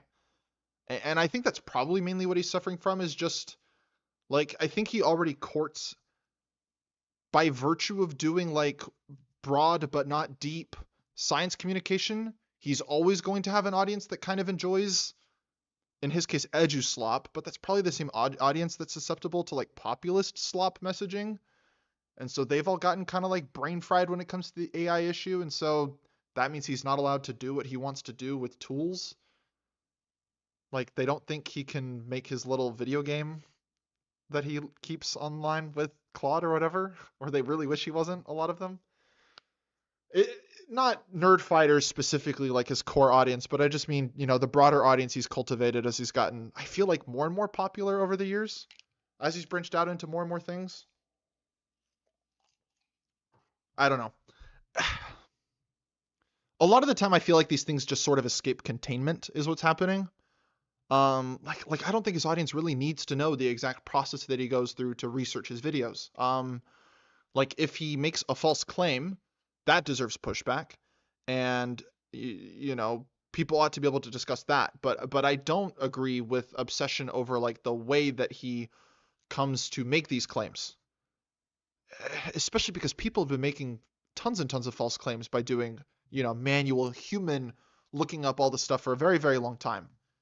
And for him to use like a tool like ChatGPT to look something up, I don't think deserves people saying you just can't do that. I think that's really, really silly. Sorry, I didn't give it a lot of context for the issue. Basically, what happened with the Hank Green thing, he's a very popular science communicator, and just general, sometimes politics communicator, who makes videos like, we should just, Hank Green. He does videos like, oh geez, it is kind of clickbaity at this point. Is there anything where are scientific papers bad? Sure. He'll do like very general things like this. Sometimes he'll get a little bit more specific, like talk about a specific incident, or like he did talk about AI water usage at one point, I think. Not even in a way that was that bad, honestly. Uh yeah, talking about recycling, like what it works and doesn't work and what's wrong with recycling. I think he actually did. It's one of my favorite videos he did. I think he did a few recycling videos, no? Or is this the one I'm thinking of? We're not logged into my real YouTube, that, by the way. That's why we can't tell exactly what I watched. He does a lot of these videos though, and if you watch a Hank Green video, he'll make in the course of the video sometimes dozens of claims that require being backed up by specific evidence. And so you can imagine before AI, that would have been a very manual process. And if you're familiar with his content, it involves a lot of Wikipedia and just kind of hoping that those sources are accurate. These days, it's involved more of using like LLMs, ChatGPT, to ask those questions and then they answer him. And that's what his audience is mad about. They're mad that he was using ChatGPT for that research instead of just always going and crawling himself. And he basically said the way he would use it is it would bring up the sources and he would check the sources. Which is my understanding of his old process with Wikipedia. He would find the claim on Wikipedia, he would check the source, he would know, that the claims it's making are roughly correct. It's pretty hard to have a channel as big as his and be as productive as his and never make a mistake. And so it definitely is important to be somewhat concerned about his process, because if he has a bad process making so many claims, he is more likely to make mistakes in general. But I feel like people took a question about the average correctness of his channel and turned it into like a moral question in a way that was just really, really silly. I'm being too vague, I think, and I'm just talking about this too long now. Yeah, my short thoughts is I think it sucks when people that don't make things throw temper tantrums about how people that make things make them. That's, I think, my shortest thought. Let me read the chat and hope I didn't bore everyone to death with that too much. So due to research being niche on oysters, use it as an update from the other cohort. Also, thank you for taking time to read what I wrote. Yeah, I would try to see if it performs well even on other things, basically. Like, I guess the original paper was just generic identification of oysters, but like I would say if your strong thing is we can identify oysters better in the underwater environment, try to find other things that you can identify well underwater, and then it's bigger maybe than the original paper, actually. It's less narrow if it's just a general underwater thing. Whereas if you take oysters and then you just go underwater, it's even more narrow than something that was already pretty narrow. Yeah. Do you think people had more of a moral issue with AI or creative issue using AI for writing scripts? I think the creative issue with AI writing scripts is a moral issue. Because, like, they're not complaining about the content. They're complaining about how the content was made. And one of the things where they said he used AI wasn't even true. I mean, I guess you can say that he's a liar, but like one of the clips that was going around was him being like, I appreciate the pushback. And people were like, this is an example that he's using AI, blah, blah, blah. And he's like, first off, that wasn't a scripted moment. And second, like, no, AI didn't plan that moment. I also thought that he pushed back against the idea that AI was scripting any of it. Although whether or not you can use AI to script your stuff, I guess, is another question. Well, sorry. People are certainly questioning the morality of people scripting things with AI, but I don't think that was the issue with him. But you can correct me if I'm wrong. So I think it's a moral issue regardless, Swiftflix. And I don't think it was with writing. Like, I think some people did make strong assumptions that just aren't true. But even people that know the truth continue to be unhappy with the way he did actually use it, which was mainly for research and for like quickly trying to get himself up to date on fields he didn't know much about, as well as like find sources for claims that he would have struggled to find sources for otherwise. It's more about the states open/closed and catching the CV when it was wrong, not necessarily just underwater CV. So I don't think it's easy to change to more underwater things unless they have two states that are obvious. I think lots of underwater here. Here we go. Back to the what can ChatGPT do compared to what I can do. What are things underwater that have clear binary visual states like oysters?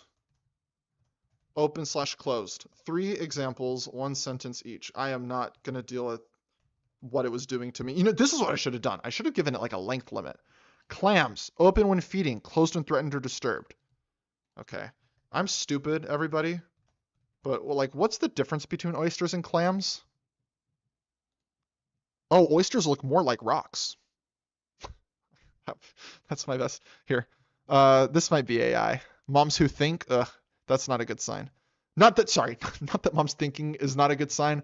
This name to me just has like a smell. It has AI smell. Especially the fact that moms who think is comparing clams and oysters to me. Seems weird. Although maybe it's for, I don't know. Do we click this and see what this site is? Is it for cooking? Is it recipes? Is that why it's here? Okay, it's recipes. Okay, fine. It's not AI. I guess that's I'm thinking about your underwater classification and they're talking about cooking. Okay, anyway, clams, sea anemones, and corals. Extended when feeding or retracted when disturbed. Hmm. Two of those seem continuous rather than binary, if I'm being honest. Try again. Here, I'll push it harder for you. Scallops. Valves are either open. What? Open scallops versus closed scallops. Really? Okay, see, we're just gonna get them freaking cooked. Um, are scallops clams? What? Are scallops, oysters, and clams three different things? I'm stupid. Barnacles? They're either open for feeding or closed for protection.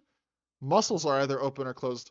Honestly, I thought these were all like the same thing. Got anything more different? Sea cucumbers, either protruded or withdrawn. Christmas tree worms, either fully extended or pulled instantly into their tubes. Feather stars, spread or curled. I don't know if any of these are interesting.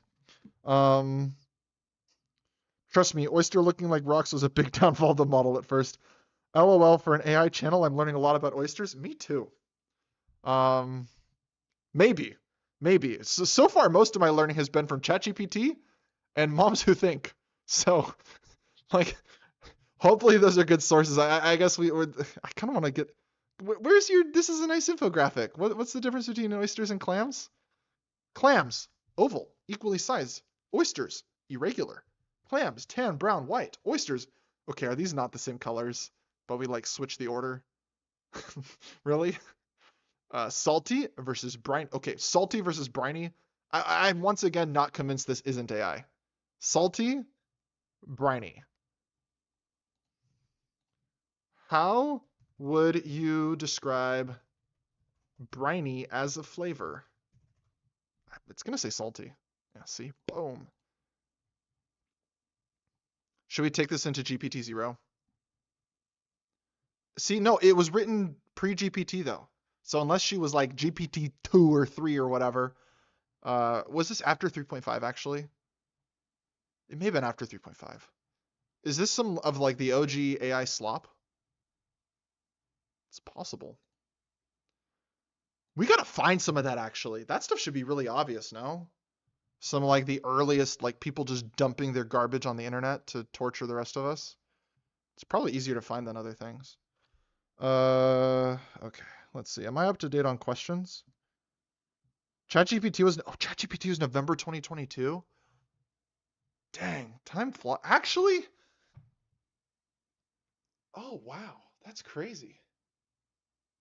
No, I think I did have a moment like this though. There was something that I thought happened in like 2024, and I was reading something and it happened in 2021. And that really messed with my brain. What was it? I can't remember. But it's something where I was like, oh yeah, 2020, 2021. And I was like, what? And then, yeah, I realized it happened 3 years sooner than I thought. I feel like all of those are just variations of mollusks. I mean, so generalize your paper to mollusks. No, sea cucumbers aren't mollusks, right? Are sea cucumbers mollusks? No. No, they're more like sea urchins. This not mollusk. Look at that thing. That's disgusting, if we're being honest. Wait, that's also a sea cucumber? Ew. That looks freaky. Do you think Reeve knows about sea cucumbers? The second best image model. As the second best image generation model, what can you teach me visually about sea cucumbers and their variations and natural habitats? Time to see what Reeve can do. Yes, Gray, I would love non-oyster related questions. I'm kind of just killing time at the, look, killing time. I'm here to answer anyone's questions. I'm also just kind of vibing. Random question. Do you have any advice on starting a science communication channel? That is actually a question I've never gotten before.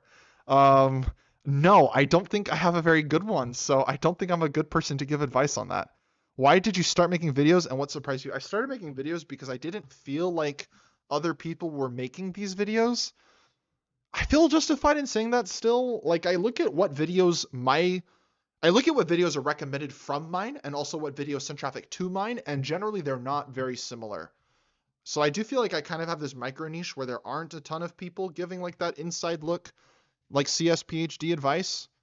Um, I also like that I try to think of things that'll be interesting to you guys, but or you guys, gals, folks, you people, you people, you, y'all. I try to think of things that'll be interesting to y'all, but I'm also not trying to just like get bigger, right? Like I have a thing I want to do, and I just want to do it well. I want to share some ideas about like how to do good research, be a better researcher, get opportunities that I feel like the main barrier is just not knowing how to even approach them, right? So I have like a clear thing I'm trying to do. Also, I'm not trying to make money with the channel, which I think is nice. Like it is just a hobby. I don't run ads so I don't have like pressures to make the content anything other than just what I want it to be. What surprised me, I think, is how poorly I take criticism. I guess I kind of already knew that about myself, but I thought I only took criticism poorly from people that I know. I didn't realize, or like people that have some kind of clout, or like that, or people that are affecting my life, like reviewers, right? I thought that kind of criticism affected me negatively. I didn't know that like random negative comments on YouTube could ruin my day until I started making YouTube videos and sometimes getting a negative comment. So that is the thing that surprised me the most. Gray asked, maybe another one about predocs. Okay, before we answer your question about predocs, we have to see if Reeve, the second best image generation model, knows about sea cucumbers. You know, I don't know if any of this is right. Uh, do I? Is this really the posterior end? This is the mouth. Okay. Is that where the cloaca is? That kind of looks more like a cloaca. Wait, why is the respiratory tree on its butt? Or is the respiratory tree just everywhere? Body wall, external view, tube feet located on the ventral side. Do sea cucumbers have feet?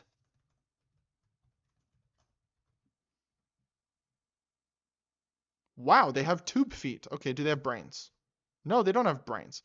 Do they have respiratory tree? A pair of them. Oh, so it's not labeled properly, but these are the respiratory trees, I guess.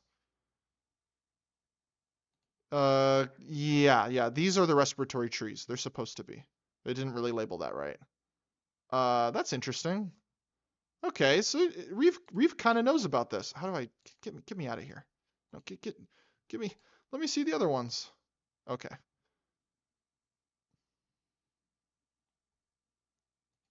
What the heck is this? That is a horror from another dimension. And I don't think tube feet are supposed to be that long. That's just crazy. Um, I like this. Is this correct? I'm gonna frame this if it's correct. Tiger tail sea cucumber. Let's look at that. Is that real? It'd be really funny if it just made up a sea cucumber. Oh, they're real, but they don't really look like that. They're even longer and more vibrant. This made it look uglier. This one looks super ugly. Do they really look that ugly? Giant holothuria.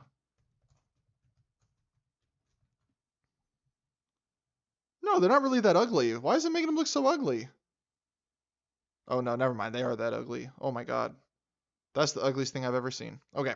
Sorry. I'll get to your question now. Now that I got to have another sea cucumber moment.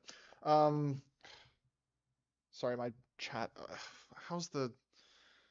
I got my phone plugged into the wall to read chat. This is super scuffed as a setup. Maybe another one about pre-doc programs. There's such a broad range of experience they say they will take, and many of the alumni have bios like got this research from the board. 3,000 students.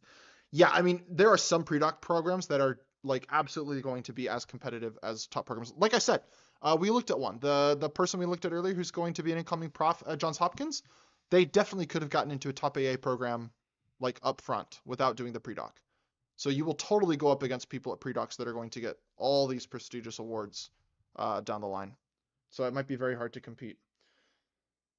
I think it's easy for someone without a stand-up feature like that to feel hopeless in comparison.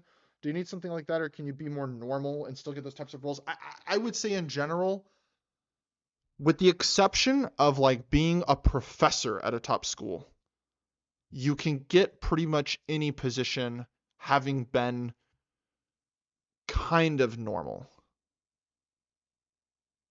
Like pretty much everywhere, I think you can find people that aren't generally getting invited to give talks, don't have some like rising star award, aren't having magazine articles written about them, or like a bunch of people like busting down their door to answer emails every day.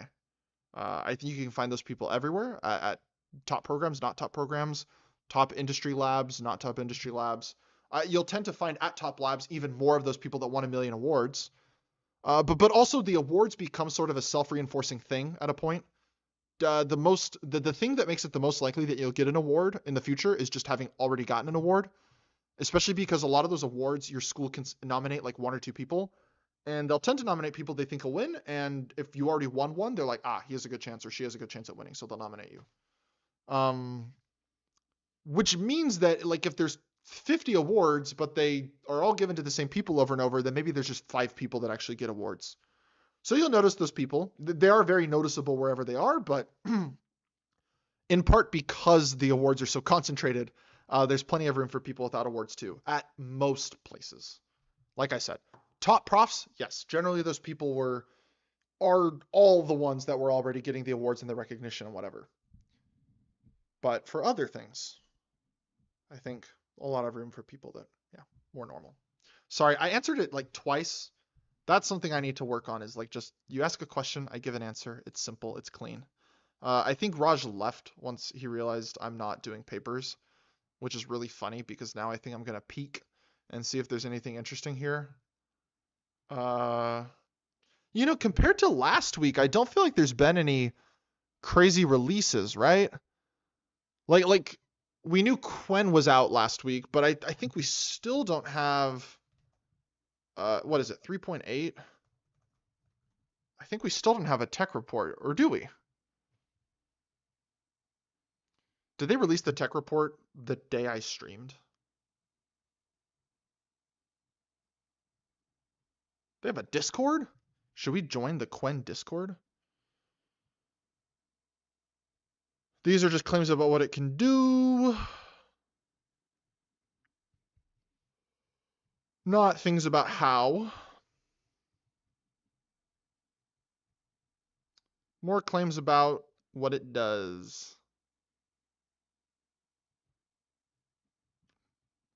I think it's just more claims about what it do, not claims about how it do, or how they build, or how they train it.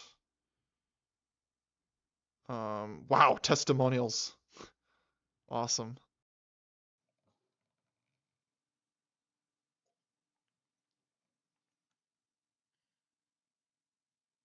Sorry, I'm scrolling just in case there's like any, method facing kind of stuff here, but I don't see it. I am curious to check AA and see where I haven't seen where they are on AA. Performance or cost, or they're here somewhere, surely. No? Am I blind? No, there it is. There it is. Yeah, I am blind. I just scroll really fast. I mean, that's pretty strong, right? Supposedly it's a little worse and a little more expensive than Kimmy if you just trust the AA scores like some end-all be-all, which I don't think is necessarily the right approach. Although, it's also supposedly much faster.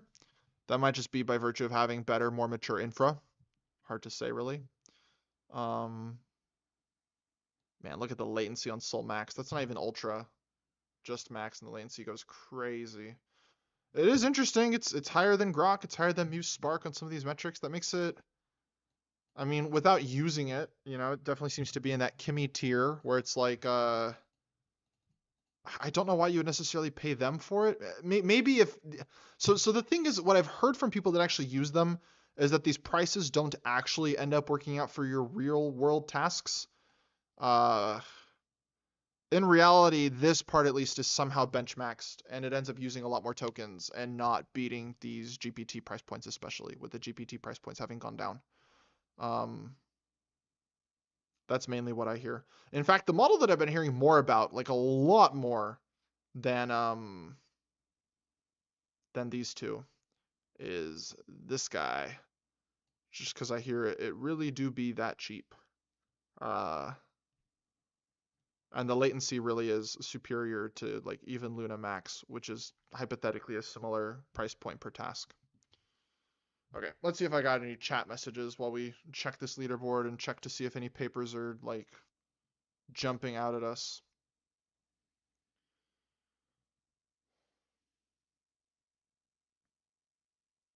Okay, we're up to date on questions. I might end stream soon. It's getting a little later, and I should probably check my work stuff. I had a weird moment with ChatGPT today, actually.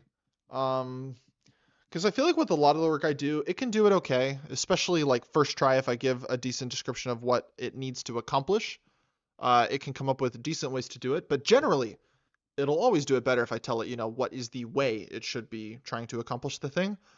Except today I told it, I'm like, we should do it like this. And it's like, we could do it like that, or we could do it like this. And I think its way was actually a better idea. Which is interesting because getting it to give technical opinions sometimes can feel kind of hard, and often when it does give them, they're just wrong. But that was a pretty good one. It was a good idea, and it would have been so easy for it to just do what I asked.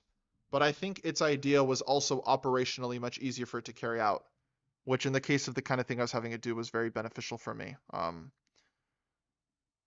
As I try to teach the people that I work with,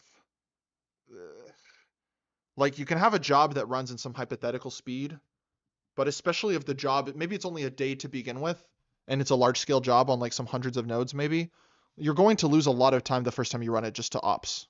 You're going to lose a lot of time to like bugs you didn't anticipate with the scaling or with like this particular version of the workload. And then after the fact, there's all kinds of things you have to do to massage the metadata down. Um, and you'll just lose 30 minutes here, 30 minutes there, an hour here, an hour there. And it can very, very quickly compound. So the fact that I asked it for some solution and even told it how, and it pushed back and said, we could do it this way instead. I think it's better. I'm glad that it did because the way it proposed doing it was way simpler operationally, which and the cutover actually already happened and there was no downtime, and I really appreciated that. Kind of a scary moment though, because generally telling it how to do things is sort of like the value I bring to the equation. Diffusion Gemma. I actually didn't see anything about this, even though it was published on July 30th. How much faster is it than regular Gemma, and is it better? They say it's experimental open weight language model, which makes me think it's going to be just worse. Otherwise, why call it experimental, and why haven't I heard more about it? Okay, yeah, because they're losing like 10%. They're getting quite a speed boost, like 4x, but they're sacrificing 10 points on this benchmark, which is rough. But they're just pretty quick. But it's also, let's see. Oh, the dash line is without MTP. This is, okay, so this is already with MTP. But is it with Mamba? Does Gemma support a hybrid attention path? I can't remember. Like, do they have a Mamba path already? I don't think so. It's also hard to know what to do with these numbers because there's like so many different settings you could have benchmarked these models in that could cause some of these gaps. Also, why just the 26B A4B? Why not the 31? Like, why not the E4B? Why not the E2B? Why not the 12B? Or maybe they do have those and they just didn't put them in the diagram at the top?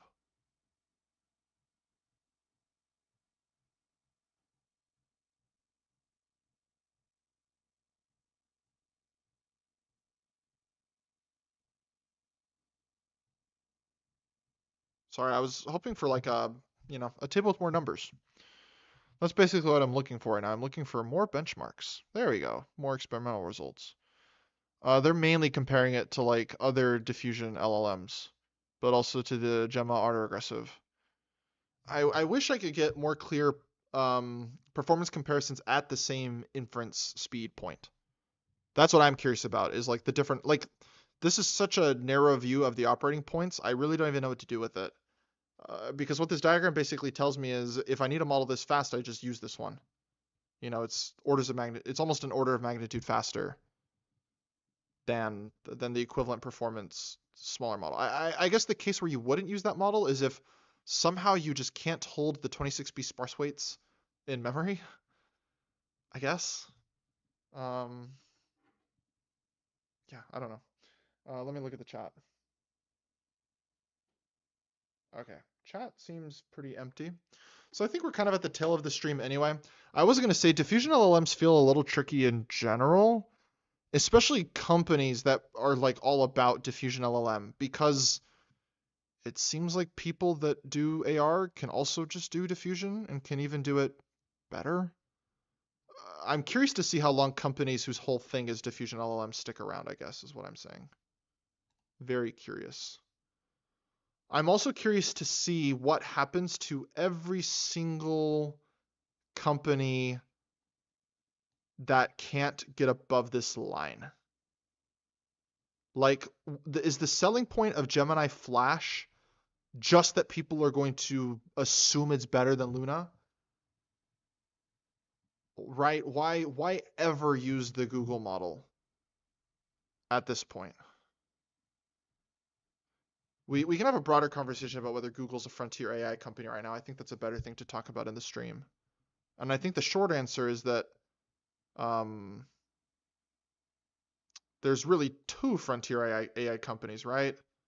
And then a few other companies that are currently contributing something near the frontier and have the potential to even be at the frontier, as well as other companies that aren't contributing anything but have potential, like Meta and SpaceX. And then there's companies that obviously have potential because they've done stuff before, but they seem really out of it, like Google.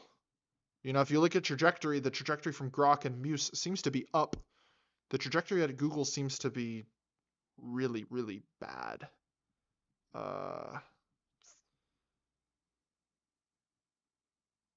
yeah, I don't know. I don't know. Interesting things to consider. Let me switch to my face cam. Oh, I'm kind of further away from the camera than I thought I was. I don't love the way that I'm framed right now. Ew. Let's look at chat. Oh, Sam's, what's up? Did you just pop in? Does being frontier even matter from a business perspective? Yeah, I think I'm only talking about the business perspective, right? Okay, I guess we do. Okay, you're talking about Google, right? So we do. You're right. We need to be clear. It's like Google does have a very, very sticky customer base by virtue of being the search engine, to the point where, like, I think that's cope though. I think that's cope in the same way that you can cope about Apple having all the hardware.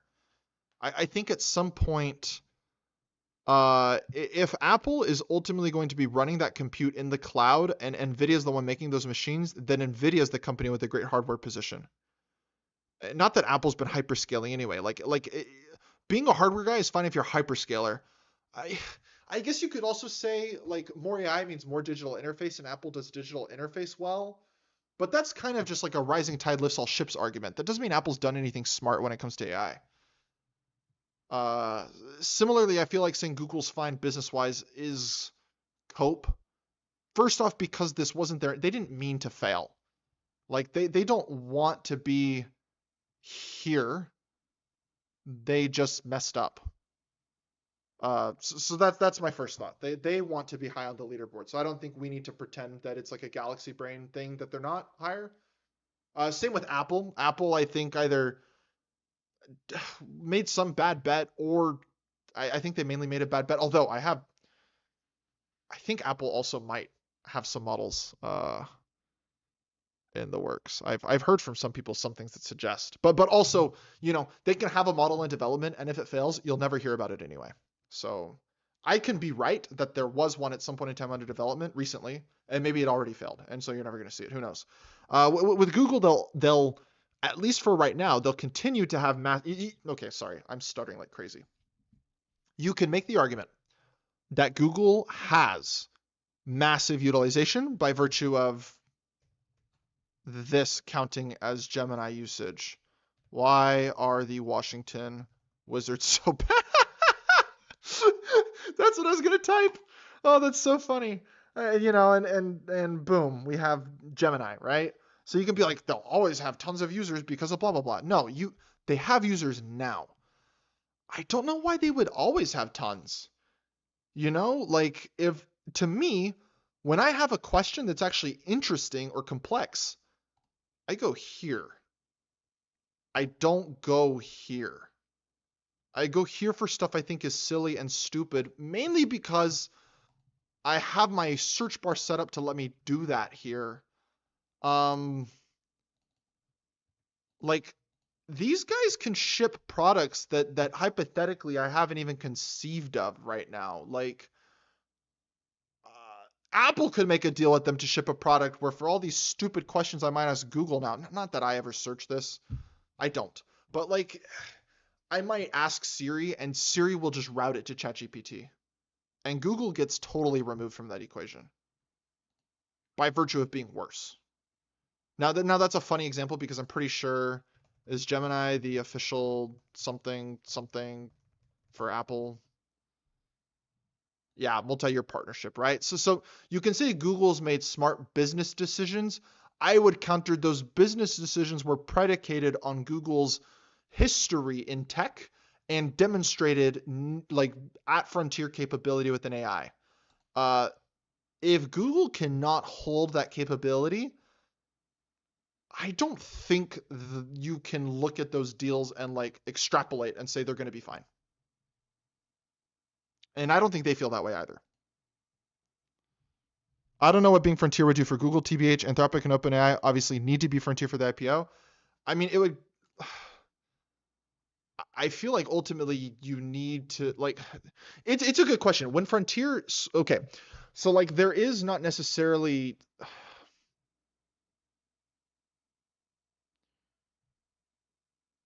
It's tricky. The user bases are kind of volatile. Like I think that Anthropic and OpenAI both have customers that can obviously tolerate them not being frontier for like a month. Um, I don't think anybody can tolerate a company never being frontier ever again. I think especially if we get these like Mythos and Astra tier models out, like Google suddenly has a product that is just a silly search tool and nothing else. And a silly search tool is worth a fraction of what an Astra or Mythos tier model are.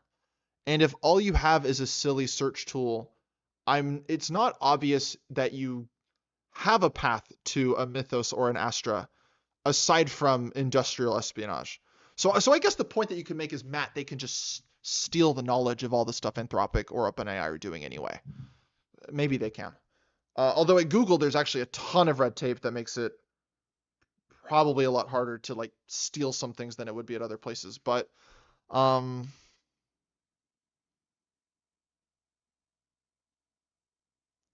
you're definitely right that Google has many businesses that will not be affected by whether they succeed or fail. Um, well, they have a lot of businesses that won't be affected within the next year, whether they succeed or fail on their AI bets. Um, although they've invested, I mean, if you look at their cash flow,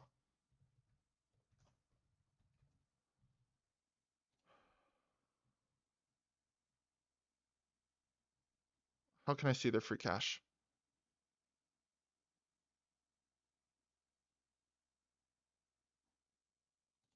What am I looking for? I saw a chart somewhere.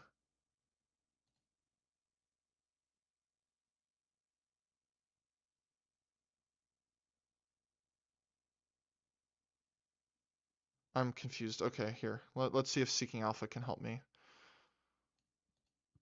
Yep, lots of growth at Alphabet. Yeah, okay. Tons of cash out. So Google is currently spending a lot on AI build out.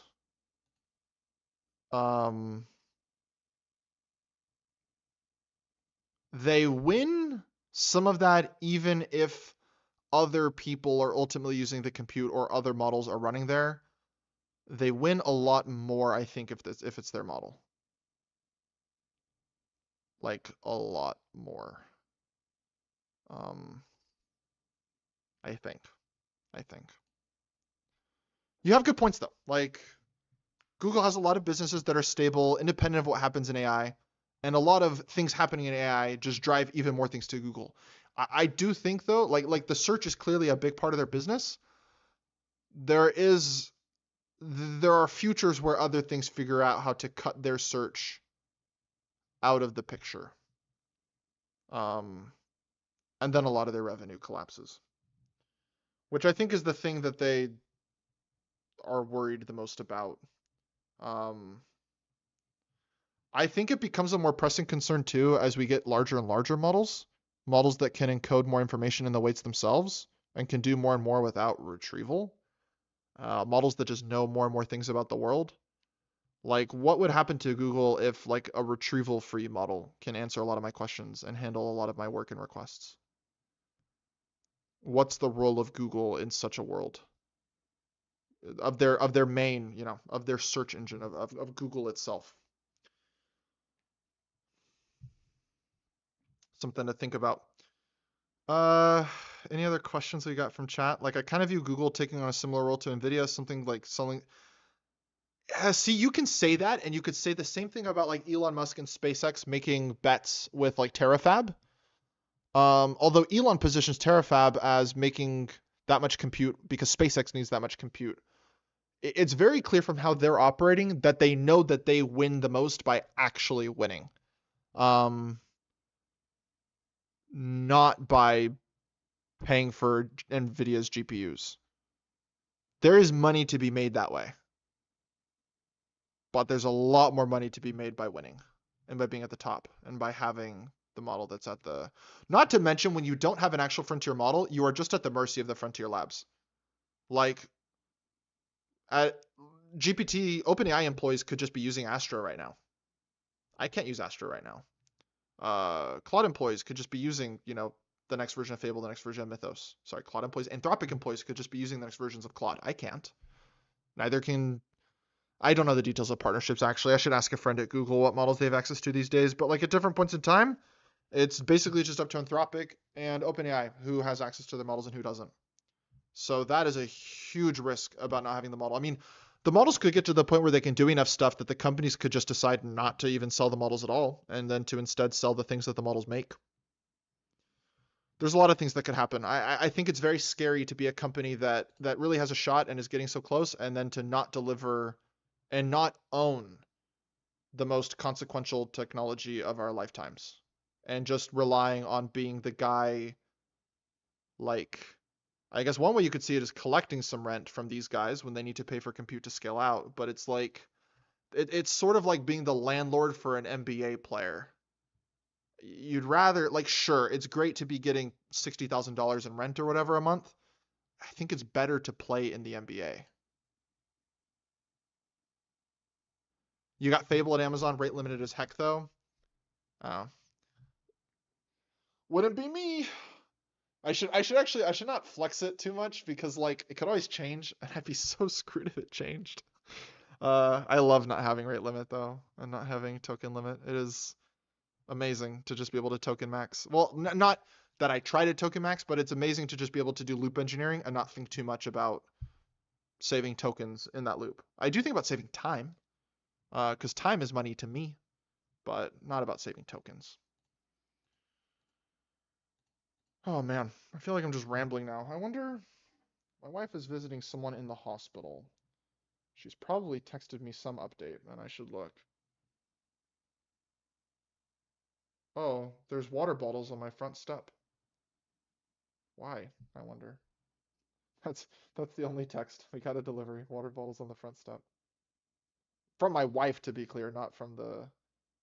packaging place. Okay. I wonder if the person she's visiting, I'm gonna ask her real quick. I mean, I think she'd tell me if anything was super wrong. Just a second. Just crossed my mind to ask. Okay. It's technically unlimited, but it switches to Opus due to server overload or something. Oh, like it downgrades you like that. Were you in Stream Sams when I mentioned I had a coworker who was running GPT 5.6 Sol Ultra, and mid like workflow it downgraded itself without even prompting and without telling him. It just switched to Luna Low. It kept working. So he got like an entire like several hours worth of work, I think, out of Luna Low. It's like GPT 5.6 Ultra, Sol Ultra busy falling back to Luna Low. I thought it was so funny. That it just did that to him. Pretty dumb.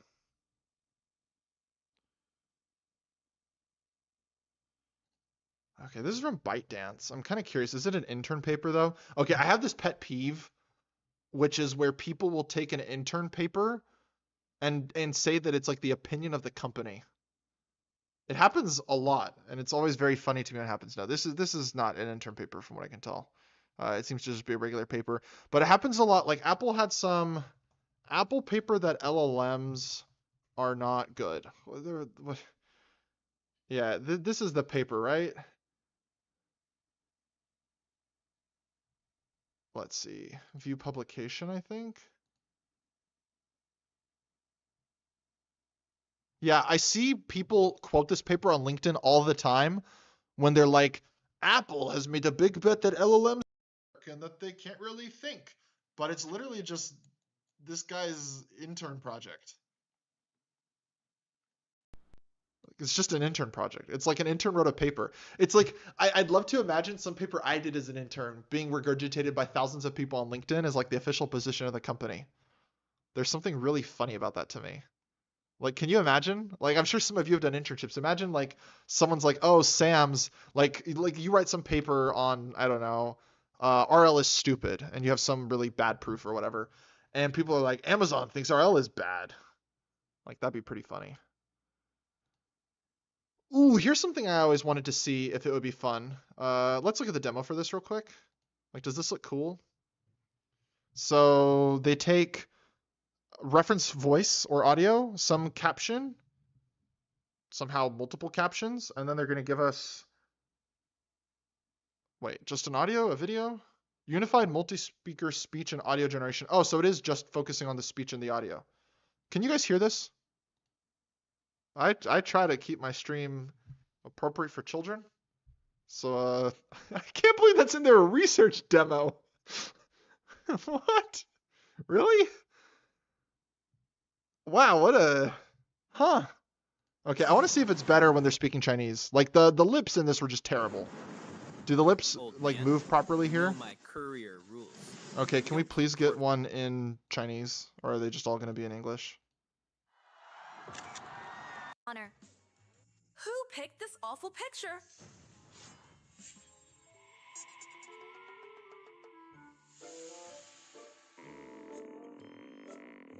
Oh my god, those sound effects. Okay. Wow. I kind of wish I never saw that, if we're being honest with each other here. Okay, not Nerd Fighters. I wanted to do this. I wanted to go to one of my least favorite subreddits in the world, r/machine learning. Let's find something terrible.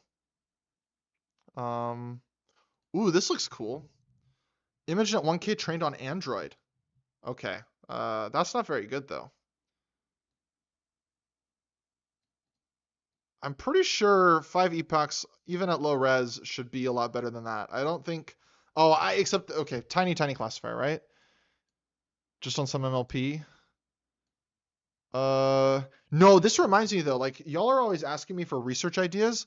I have like a goated research like general thing that people should do. Okay, so like a lot of people in general like don't have a lot of compute, right? I think an evergreen thing you can do is figure out okay, like how to put this in a way that doesn't make it sound just stupid, but basically efficiency. The overall thing is efficiency. There's a lot of work that goes into being able to make models run on architecture smaller than the architecture that they were initially designed to run on. Sometimes decisions these days are even optimized with specific training cards and inference cards in mind. And so you'll find a lot of difficulties trying to use them on smaller cards, or even just trying to use them on CPU. I think there's always more things you can do, practical things like taking lots of different techniques and applying them to the model, but also coming up with new techniques just for faster inference with big models. Um, Even if you just have like a gaming GPU. So if you have a gaming GPU, especially as a vision guy, I would say your big thing should be, how can I take this state-of-the-art video model and run it on my gaming GPU? There's a lot of things that go into that. We can do like so we can do things that make the speed better, right? Things like caching. But the thing with caching is it increases the memory consumption. So we can do things that aim to decrease the memory footprint while also reducing the time, like quantization. There's tons of other things you can do beyond those, though. Like tons of ways you can change the attention implementation, ways you can change the sparsity of the attention in the first place. Like just tons and tons and tons of things where you can actually run all the experiments self-contained on your own local hardware. And actually have a pretty tight inference loop if what you're talking about, like for example, if your target is mostly lossless generation of video with some small, like you could pull something like the Sana World Model 1.3b, which already has like out of the box pretty fast runtime on consumer GPU. Like I think they benchmark it on like 4090 or something. Yeah, on RTX 4090. Like there are already existing techniques to get some of these smaller models to run really fast on consumer card. Uh, so I think that's an underrated avenue of exploration, especially for people that aren't attached to any academic lab and literally have zero compute. Those are things you can just run on your own card, training free. And I've written papers in that area, like caching. Granted, my caching paper was only kind of training free, but there's tons of interesting stuff that is training free, and some of it is even cool math stuff, like solving interesting graph problems as ways of saving compute in the diffusion model. But I think that's really interesting, like local video generation, local LLM, taking steady, and that's a good way. Okay, part of why I think it's cool is because people want to be able to run these models themselves. So if you're able to make a repo that shows that you can run like some latest video model that's open weights locally on your own machine, and then you open source that, you'll get a lot of attention and people will know you. And that is very positive for you, like in general, for your career and also for your academic aspirations, to have work that's impactful. And there's lots of faculty these days, as these things become more important, that are very interested in people that can like just get these things done practically, make stuff run fast. Probably it's the biggest skill at this point, honestly, is understanding infra and being able to do good infra. You could actually even on your own consumer card, like you definitely wouldn't be able to train the model, but you could work on the infrastructure problems of like being able to run a forward and backward for a large model on your 4090 or your 3090 and trying to make that faster and faster. You know, you don't need huge cards to be able to do stuff like that. Most of your time doing that is like writing code that does the speedups that you intend to do, and that's correct. And thinking about things that can meaningfully speed up the process. Try to learn infra, I guess is what I'm saying. Work on infra, work on efficiency, stuff that you can iterate on with even just like a single card. Okay, it's technically unlimited. Okay, you already said that. Bruh moment. I wouldn't call that paper just intern opinion though. The mentor manager were all on board on it. I know one of the authors. Sure, Sam's, but the mentor and the manager like are not representing the opinion of like the entire company. Granted, you can extrapolate from some of their actions to get at their opinion, right? Like they never really invested in it, so sure, maybe they didn't believe in it, but uh like I've worked with people, like I've had a mentee do an internship at Apple that like all of his teammates were on board with, and I wouldn't say any of that represents the direction of the company in general. Uh, okay, let's see. You know one of the authors though. That's cool. The like one of the other authors at Apple, or you know the intern. Anyway, sorry, we got off on my little tangent because of this, which I think this is kind of neat. I do wonder if there would have been any way to have like better accuracy numbers, but it's still neat. Yeah, they said it's already saturated. How many parameters? Yeah, not very many parameters, so that's why it already saturate. What's the use case? I'm not really sure. I like that answer though. It's fun to do stuff just because. I actually like this post. I said I hate this subreddit, but that one's nice. Okay, yeah, I hate this subreddit. It's so stupid. It's time to desk reject papers that don't include code that can reproduce results. This is so dumb. We're already in a position like I feel like to keep science even somewhat open, you kind of just have to beg companies to submit papers. But yet we keep introducing hurdles that make it harder, mainly for industry to contribute papers. I don't know. It feels like a foot gun to me personally. Because what's going to happen is not that you're suddenly going to convince like TikTok legal review that it's okay to include code for some high risk paper, and instead the paper's just going to get blocked internally, and you're never going to know what they did. We would never have gotten to see that video of the fish saying the F word. Think about that for a minute. If every paper had to have code, would we ever have gotten to see? Actually, maybe we would have. Did they release the code? There might be code, so I might be making a pointless. Let's see, project page. Nope, I don't see any code.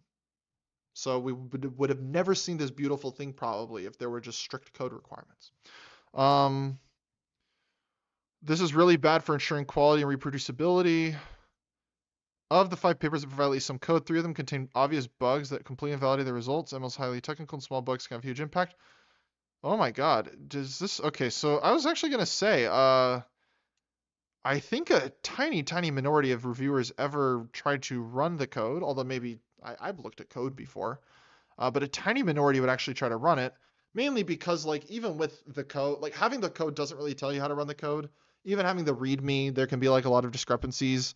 And you setting up the code and running it wrong doesn't mean that it doesn't work. And so you can spend like 10 hours to get the code running. It cannot work. And you have no idea if that's the author's fault or your fault. So I guess having code attached to releases is obviously extremely valuable. I don't think it provides hardly any value to the review process. And I also think that requiring it just provides a very unnecessary obstacle. Not to mention some papers, like, I'll give an example. I'll give a great example.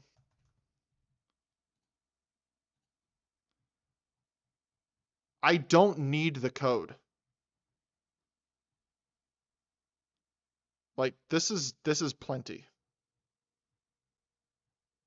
I don't need it. This tells me what I need to know. I think it's a silly line to draw. I think it's one thing to say let's be stricter against papers that don't give details needed for reproducibility. That's one thing. But like, oh, let's reject everything without code. Why though?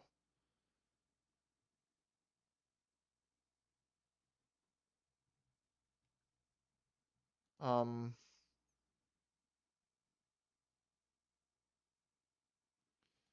and already it's so easy to like. It's not like having code prevents falsified results because, like I said, there's like and like this person saying, your experiments can require weeks on H100. It's not like you can truly reproduce.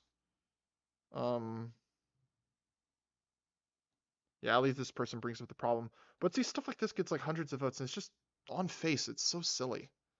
Uh, so Exhibit A and why I do not like this subreddit very much. But then there's stuff that I do like. I like this. This was very fun.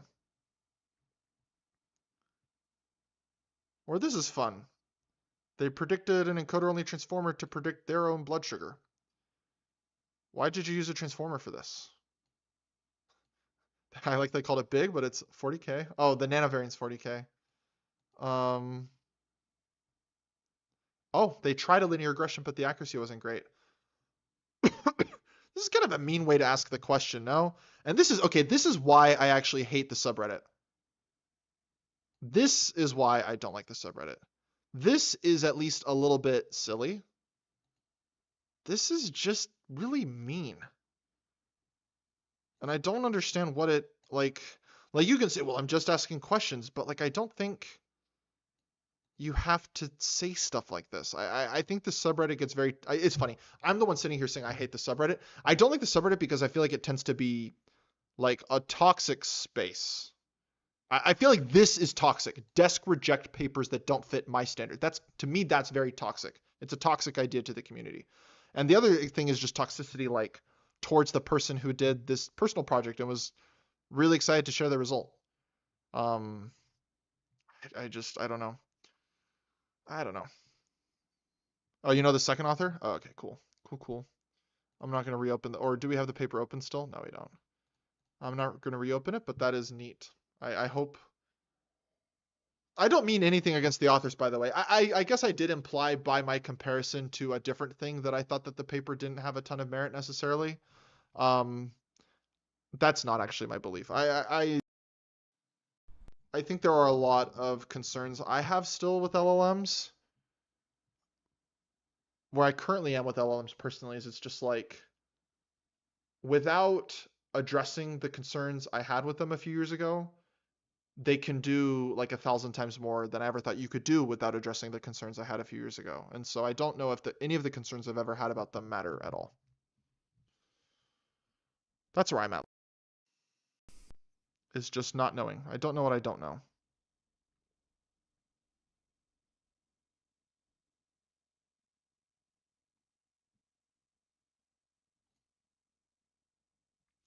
Oh, I don't like stuff like this either. Like they pick some random paper that got accepted and they're like, I don't think this should be accepted. I think that's really mean. It's like how I said I was nervous to look at people's profiles from that did the Allen Institute pre-doc. Like these are all real people. It's bad enough probably that the reviewers some gave them grief about it not being novel or technical enough, and now like who does this help? What's the benefit of this? I know plenty of academics that think it's useful to engage this way, and I just fundamentally don't agree. Like in this, oh, like the classic Reddit sarcasm. Surely no one could have seen this coming. Like, what are we? Yeah. See, this is why, okay, I thought it could be fun to do a Reddit review, but I think the Reddit review would just be me being mean about people being mean. And then I'm a hypocrite again. Kind of like with the Hank Green thing. I guess the moral of the story is I'm always a hypocrite.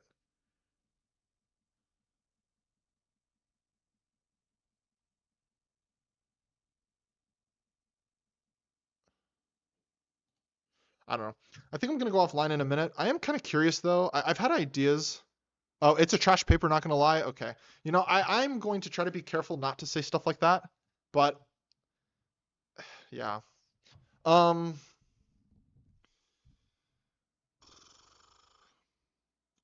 Do y'all have any ideas for stream segments? I want to figure out the segments I've already come up with. I think the paper speed dating is a good segment if I do it right. I think that do it right. I need to spend more time thinking about doing it right. I also feel like it would be neat to have segments where like I try to make stuff, but that would require setting up my work GPT on my personal stuff, or it would require like me paying for it. I don't love either of those ideas a ton. Um, I don't know. The Reddit review is also an idea, but you can see that makes me grouchy. Um, we could do like a news thing. We could try to crawl like news articles and do like a news segment or whatever. I don't know. Feel free to let me know what ideas y'all have. Because I've been trying to think about ways to give the stream more structure because I would like to make more videos that come from the stream that are actually like interesting and worth watching. Uh, yeah, any ideas? I'm always open to ideas about segments. I think there's things that people suggested before that I don't like as much. People are like, oh, have a stream that's like all about vision. Because like whenever I even have 5 vision things in a row, people are like, are we only talking about vision here, Matt? Which fair point. It's hard because I want to have a show that like a lot of people can watch and a lot of people can get something from, which requires really threading the needle, I think, in terms of like what is how to be educational, how to deliver within this niche that I do want to stay in, while also being entertaining enough to be worth watching or worth having on, your other monitor while you do your work. So I don't know. I think about it a lot. If I had better answers, you would be seeing better content. These are basically the answers I have so far. And it's also just what I enjoy doing. And that does kind of put me in a box. At the end of the day, I've said I only want to do stuff if I like doing it. Uh, and I definitely don't like doing a lot of things that would probably be good to do. Like I don't want to edit more. I don't want to spend a ton of time editing, period. I don't want to spend a lot of time prepping out of stream. I know I need to spend more time prepping than I do. It just for me, I with this hobby, for it to really be a hobby and not just like another job that I make no money with, I really need to spend less time prepping than I do streaming or videoing. I need to spend less time prepping and editing than I do streaming because I hate prep and I hate editing. And like I'm not motivated enough just to like get views or whatever. Like I mainly just want to enjoy the time while also giving y'all something that is like worthwhile to you. So it's a hard, it's a tricky problem to solve. And who knows? At some point I could just change my mind and say I really want to be a good YouTuber now. Um, but for now it's more like I want to be a good YouTuber and a good streamer within the confines of delivering like high value AI content to this niche audience without a lot of other work. I don't know. Anyone that's in the stream now that's not in the Discord, I'll drop the Discord link real quick. Feel free to join. If you have ideas later, share them with me. Like I said, always looking for ideas. If I can find the freaking invite. There we go. Found the invite. Oh, should I randomly talk about immigration right now? That'd be so funny. No, that needs to be a mainstream subject. I need to think about it more. Um, the immigration stuff is so weird though, because like there's something that sucks about investing so much in people and then actively doing things to make them want to leave. Or even it feels like at times we take these people, we educate them, and we basically kick them out. And our current policy seems to be going even more in that direction. There actually is some value to that. Like already it does benefit the US that it's like all industry and academia externally has connection here by virtue of the academy. That's great. And you don't get that if you don't send people back. Like if you don't give people reasons to go back and they just stay, then the heads of industry in China won't be educated in the US because the heads of industry in China will be some people that never were in the US in the first place. So if you just keep everybody, you lose some of the benefits, but at the same time, pushing everyone out feels like you could have like had all this talent come in and stay, and instead you're just not having that talent. And that seems like value left on the table. It also benefits the other country. And sure, and Sam's, to be clear, it is meant to benefit the other country, right? There's a reason that other countries in their trade deals proactively negotiate with us to give them those visa slots, right? Like other countries want privileged visa slots to be able to send some of their very talented people to the US. It benefits them even to have those people here. There is all the arrangements are mutualistic. Even the ones that sound stupid, like sending everyone back after they get the PhD, does still benefit us in some ways. It just feels like, does it not benefit us more to keep most of them? Would it not benefit us even more to basically only not keep them when they really want to go back? Like if someone wants to go be in the home country because that's just where they prefer it, or because they feel some sense of duty or pride or whatever, that's great. And so that kind of organically gives us that like global connection. Speaking about like the US political perspective. Um, do we really need it inorganically though? It feels like we could have all the benefits while keeping the majority of these people here. Not against their will. I'm saying like just not having there be so much incentive for them to not be here. Because I don't know. I look at like the people at like Moonshot that got their PhD at CMU, and it's like if U.S. immigration policy wasn't so actively hostile towards Chinese scholars, would they have left or would they have stayed? Is there a world where Moonshot would have existed in the US? Yeah, I think I want to be careful Sam's talking too specific because like as soon as I talk specifically me about people, there's only so many people it can be, and I really hesitate to talk about anyone's specific cases. Um, so unfortunately, I would love to kind of add something to what you're saying, but I shouldn't. I should be very careful how much I speak from personal experience on this particular subject. Um, to me, it does suck though that like so much of like there's so many reasons to stay, there's so many reasons to go. It stinks to me that some of the reasons to leave are that the system is hard. I wish that the reasons to leave were sort of independent of friction being applied that, in my opinion, drives talent away. And in general, I just think the goal should be to retain talent, especially because we invest so much in that talent to begin with. Um, all the federal grant money and stuff that goes to pay for their stipend, pay for their health, pay for their, advisors and stuff. It seems like in general the policy should be let's try to keep those people. I would even say if I were to blindly propose Matt's immigration policy, it would basically be like when you hand them the diploma, have a U.S. customs official there to hand them a green card, like in the packet, basically, right? Um, yeah, seems like I don't know, leaving a lot of value on the table, right?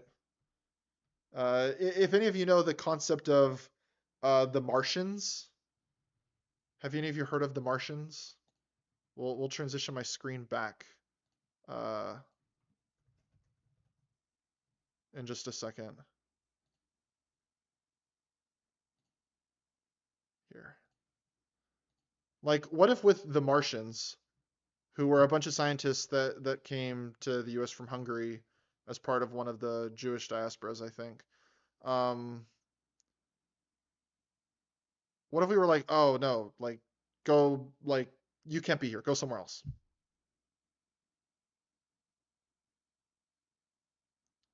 The history of the country would be totally different. What if the Manhattan Project just happened in another country? Granted, I know my audience isn't all American, so to some people it's like I'm just talking like random American politics or random U.S. politics at this point. I think it's informative for any country though that's participating in these sorts of exchanges. Like, um, you can set up good universities to try to attract talent within your borders. It seems a little silly to like kind of hit them with the door on the backside of it. There is also a culture war perspective to it. That is very true. And that's a part I think I'm less interested in getting into on stream, just because I think there's not a lot of like super productive ways for me to tackle it. Okay, I think it's been a good stream. I enjoyed it. It's getting late. I need to check on my work and I need to go to bed. And also, um, yeah, it sounds like the person my wife is visiting is having a tough time, so that's not good. Um, yeah, that's not good. Anyway, take care, everybody. Good night. See you on Sunday morning. Hopefully with a slightly more planned stream than usual. Stay tuned. Give me ideas, by the way. I really need ideas.